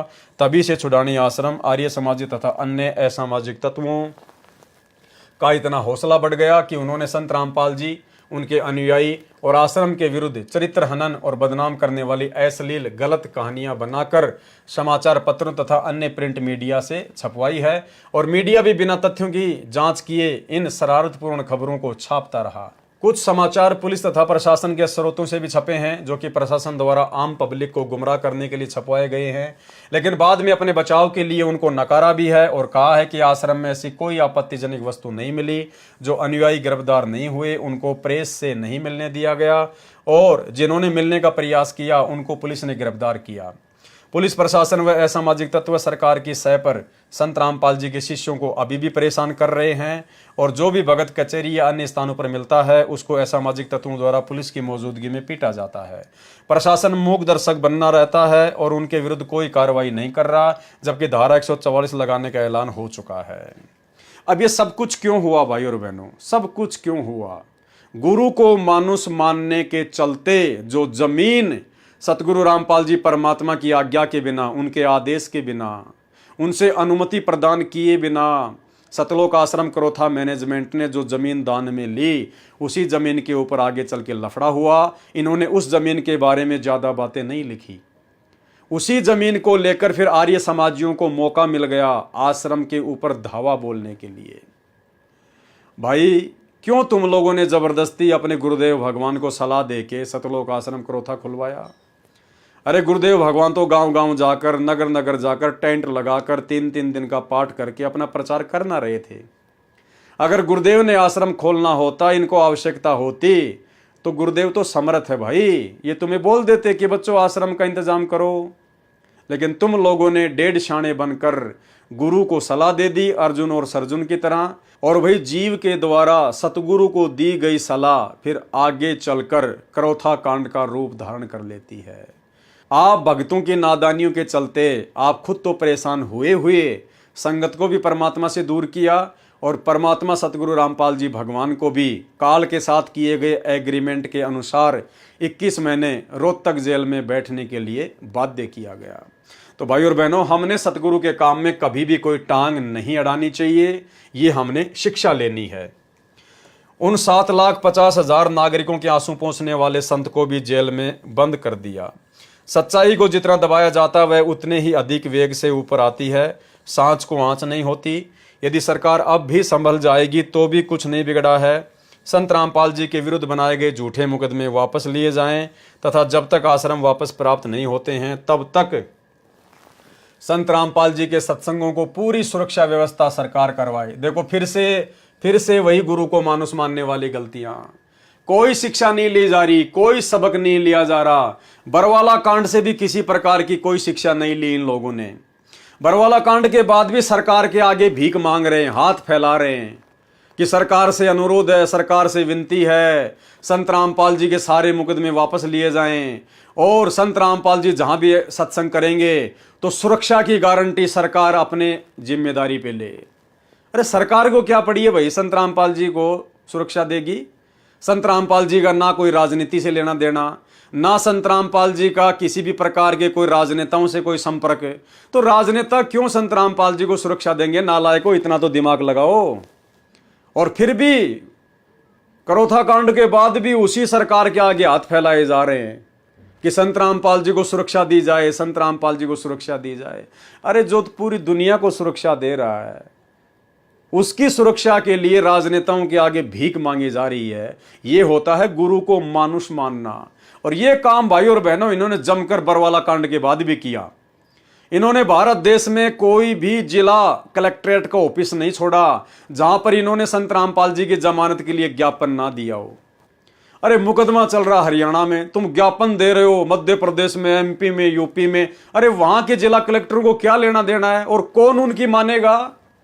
लेकिन बेबुद्धि के काम किए इन्होंने, धरने, प्रदर्शन, रैलियां। भगत बेचारे नादान है, गुरु जी का नाम लेके उनको रैलियों में ठोक दिया। आज वहां रैली निकालेंगे, हाथों में दे दिए डंडे और झंडे, धूप में खड़ा कर दिया। संत रामपाल जी महाराज के मुकदमे वापस लो, संत रामपाल जी की जमानत करवाओ। अरे क्या मतलब है? हरियाणा में मुकदमा चल रहा, तुम चिल्ला रहे हो मध्य प्रदेश में, उनको क्या लेना देना? तो ये गुरु को मानुष मानना, और गुरु को मानुष मानने के चलते भाई और बहनों फिर काल क्या करता है? आपका धन बर्बाद करवाएगा, आपका समय बर्बाद करवाएगा और आपकी अनमोल समासें बर्बाद करवाएगा, जो कि सतलोक आश्रम मैनेजमेंट हरियाणा ने करवाने में कोई कसर नहीं छोड़ी। और वर्तमान में भी इनकी वैसी ही गति है, इनमें कोई बदलाव नहीं आया।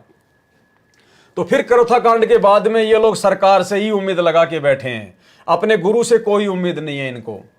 संत रामपाल जी के सत्संगों को पूरी सुरक्षा व्यवस्था सरकार करवाए, क्योंकि अब तो सरकार का भी भ्रम समाप्त हो गया होगा कि सतलोक आश्रम में कोई अवैध वस्तु नहीं थी। सर्व संगत की तरफ से पुनर्अनुरोध है कि संत रामपाल जी के सत्संग सार्वजनिक स्थानों पर सरकारी सुरक्षा में करवाए जाएं। ये देखो भाई और बहनों कि संत रामपाल जी के सत्संग सार्वजनिक स्थानों पर सरकार की सुरक्षा में करवाए जाएं। अब इनको सरकार सुरक्षा देगी। अब समर्थ को सरकार की सुरक्षा की आवश्यकता आन पड़ी इन भक्तों के अनुसार। ये है बेबुद्धि के काम। उनको संगत के खर्चे से किया जाएगा। ये कह रहे हैं कि सुरक्षा हमारे को सरकार दे और खर्चा हम देंगे, भाई बहन आपस में मिलके संगत के पैसे से। केवल सुरक्षा सरकार करे। अरे फिर सरकार की सुरक्षा की जरूरत क्या है? जब सरकार की सुरक्षा का खर्चा भी तुम ही उठा रहे हो तो ले आओ 150 बंदूकें संगत के पैसे से और बन जाओ तुम कमांडो। क्या दिक्कत है? तुम्हारे को देख के फिर कौन आएगा? ये बेबुद्धि वाला काम भी इन्होंने बरवाला कांड में किया। सैकड़ों हथियार ये लोग बरवाला आश्रम में जमा कर चुके थे। बाहर से भी बंदूक चलाने वाले लेके आए थे ये लोग। दास तो वहां था, मुझे तो पता है। और ये खुद भी सैकड़ों हथियार लेके इधर उधर घूम रहे थे। इनको अपने ऊपर ही विश्वास था, गुरु के ऊपर फिर भी विश्वास नहीं रहा। और उसी प्रकार के बेबुद्धि वाले काम ने बरवाला कांड करवाया। यदि किसी व्यक्ति, आचार्य, महंत, संत या संस्था व पंथ को संत रामपाल जी महाराज द्वारा दिए गए सत्संग या विचारों में आपत्ति है, यदि उन्हें लगता है कि संत रामपाल जी महाराज उनके संत महर्षियों या पंथों के प्रवर्तक के विषय में गलत व्याख्यान कर रहे हैं, तो वे भी लेख प्रतिलेख द्वारा समाधान करा सकते हैं। कानून को हाथ में न लेकर न्यायालय में जा सकते हैं। यदि सरकार संत रामपाल जी के सत्संग करवाने की सुरक्षा व्यवस्था नहीं करती है, क्या लिख रहे हैं भाई बहनों, ध्यान रखना क्या लिख रहे हैं सतलोक आश्रम मैनेजमेंट हरियाणा वाले। यदि सरकार संत रामपाल जी के सत्संग करवाने की सुरक्षा व्यवस्था नहीं करती है तो सरकार की नीयत साफ नहीं है। यदि कोई उपाय नहीं किया गया तो संघर्ष का मार्ग अपनाना पड़ेगा, लड़ाई झगड़ा करना पड़ेगा, हमारे को खुद ही हथियार लेके आने पड़ेंगे। ये देखो फिर वही काम इन्होंने सतलोक आश्रम बरवाड़ा में किया। भक्तों को जबरदस्ती कमांडो बनाया, भक्तों के हाथों में हथियार पकड़ा दिए। यही है वो कारण भाई और बहनों। देख लो इनकी नीयत साफ साफ है। यदि कोई उपाय नहीं किया गया, यदि सरकार ने संत रामपाल जी को सुरक्षा नहीं दी, कौन कह रहा है? सतलोक आश्रम मैनेजमेंट हरियाणा। यदि कोई सरकार की तरफ से उपाय नहीं किया गया तो संघर्ष का मार्ग अपनाना पड़ेगा। इनके कहने का मतलब समझ गए कि हम गुंडे मवाली बनेंगे, फिर हम फिर हथियार खरीद खरीद के लाएंगे और अगर फिर से ऐसी कोई घटना होती है तो आमने सामने ठोकेंगे फिर। और वो इन्होंने पूरा का पूरा काम बरवाला कांड में कर लिया था भाई और बहनों। पूरा का पूरा षड्यंत्र यही था, आमने सामने होके ठोकने ठुकने का षड्यंत्र था, लेकिन समर्थ धरती पर प्रकट था। ये तो मालिक ने दया बख्शी, वरना 6 नहीं कम से कम 600 लोग मरते, 600 लोग। ये है बेबुद्धि के काम। और ऐसी घटनाएं काल क्यों घटित करवाता है? गुरु को मानुष मानने के चलते उन भक्तों के अंदर कुप्रेरणा करके फिर काल आवश्यकता से अधिक मनमानियां करवाता है।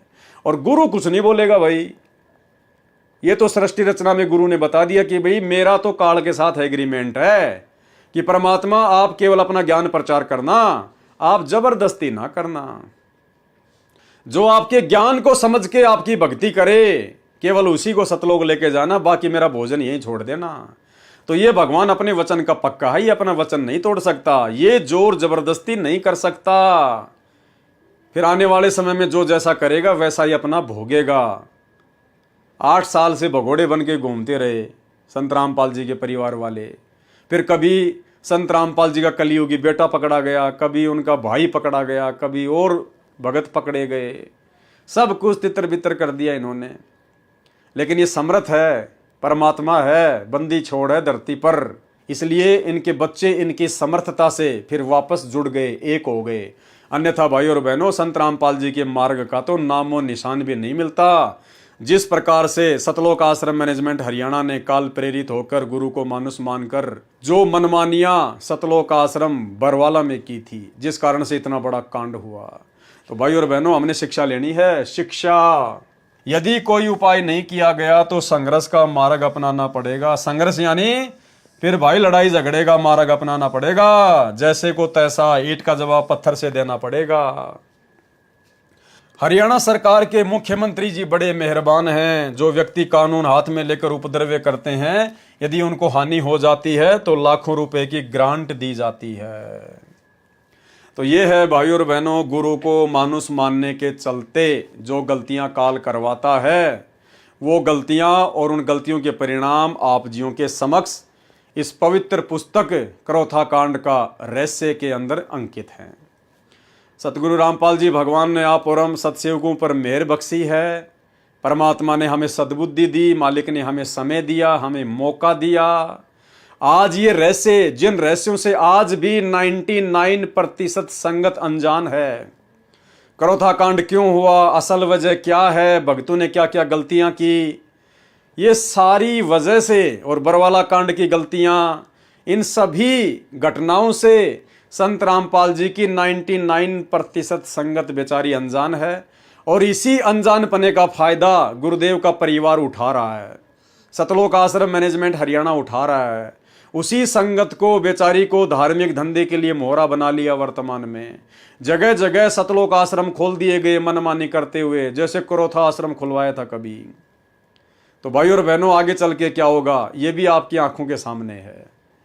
जब पहली वाली मनमानियों के कारण ऐसा हुआ, तो वर्तमान में जो मनमानियां की जा रही है उनका क्या परिणाम निकलेगा, और क्या परिणाम इस नादान संगत को भुगतना पड़ेगा, और क्या परिणाम गुरुदेव के परिवार को भुगतना पड़ेगा, इस मैनेजमेंट को भुगतना पड़ेगा। खैर, इनके कर्म इनके साथ में है। हमें तो वर्तमान में इन सब चीज़ों को आधार बनाकर स्वयं को इस भक्ति मार्ग पर सावधान करके चलना है। हमने केवल इतना ही करना है, बाकी तो मालिक का विधान है, समय आने पर पूरा अवश्य होगा। जो जैसा करेगा, जिसकी जैसी करनी है, स्वयं ने ही भरनी है। हमने उनके विषय में कुछ नहीं कहना है। संगत को जरूर हम सच्चाई से परिचित करवाएंगे, क्योंकि परमात्मा कहते हैं साचा शब्द कबीर का प्रकट किया जग माही, और जैसे को तैसा कहे सो तो निंदा नहीं। सच को सच कहना, सच्चाई समाज तक पहुंचाना, ये निंदा का काम नहीं, महापरोपकार का काम है। तो भाई और बहनों, हमारी तो विनती है, आप जितने भी भाई बहन इन आश्रमों से जुड़े हुए हैं, गुरुदेव भगवान की गैर हाजिरी में, सभी लोग सात संगति की वीडियो देखना शुरू करो। और सात संगति की वीडियो देखने के लिए फेसबुक पर जाइए, सर्च कीजिए पवन दास इज लाइव। अगर समझ सको तो समझ लेना, अपनी भक्ति मर्यादाओं को बचा सको तो बचा लेना। बाकी परमात्मा का काल के साथ एग्रीमेंट है, परमात्मा जबरदस्ती नहीं करेगा। ज्ञान देने में, समझाने में परमात्मा ने कोई कमी छोड़ी नहीं है। बाकी भैया, हम गधे नहीं हैं, इंसान हैं, थोड़ा बहुत तो हमने भी समझना पड़ेगा। तो आज के इस वीडियो में केवल इतना ही। गुरुदेव भगवान हम सभी को आशीर्वाद दें, इजाज़त दें। कल रात्रि 9 बजे गुरुदेव आशीर्वाद देंगे, फिर से आप सभी के सामने आएंगे और तमाम घटनाओं के ऊपर फिर से चर्चा करेंगे। बंदी छोड़ सतगुरु रामपाल जी भगवान की जय हो।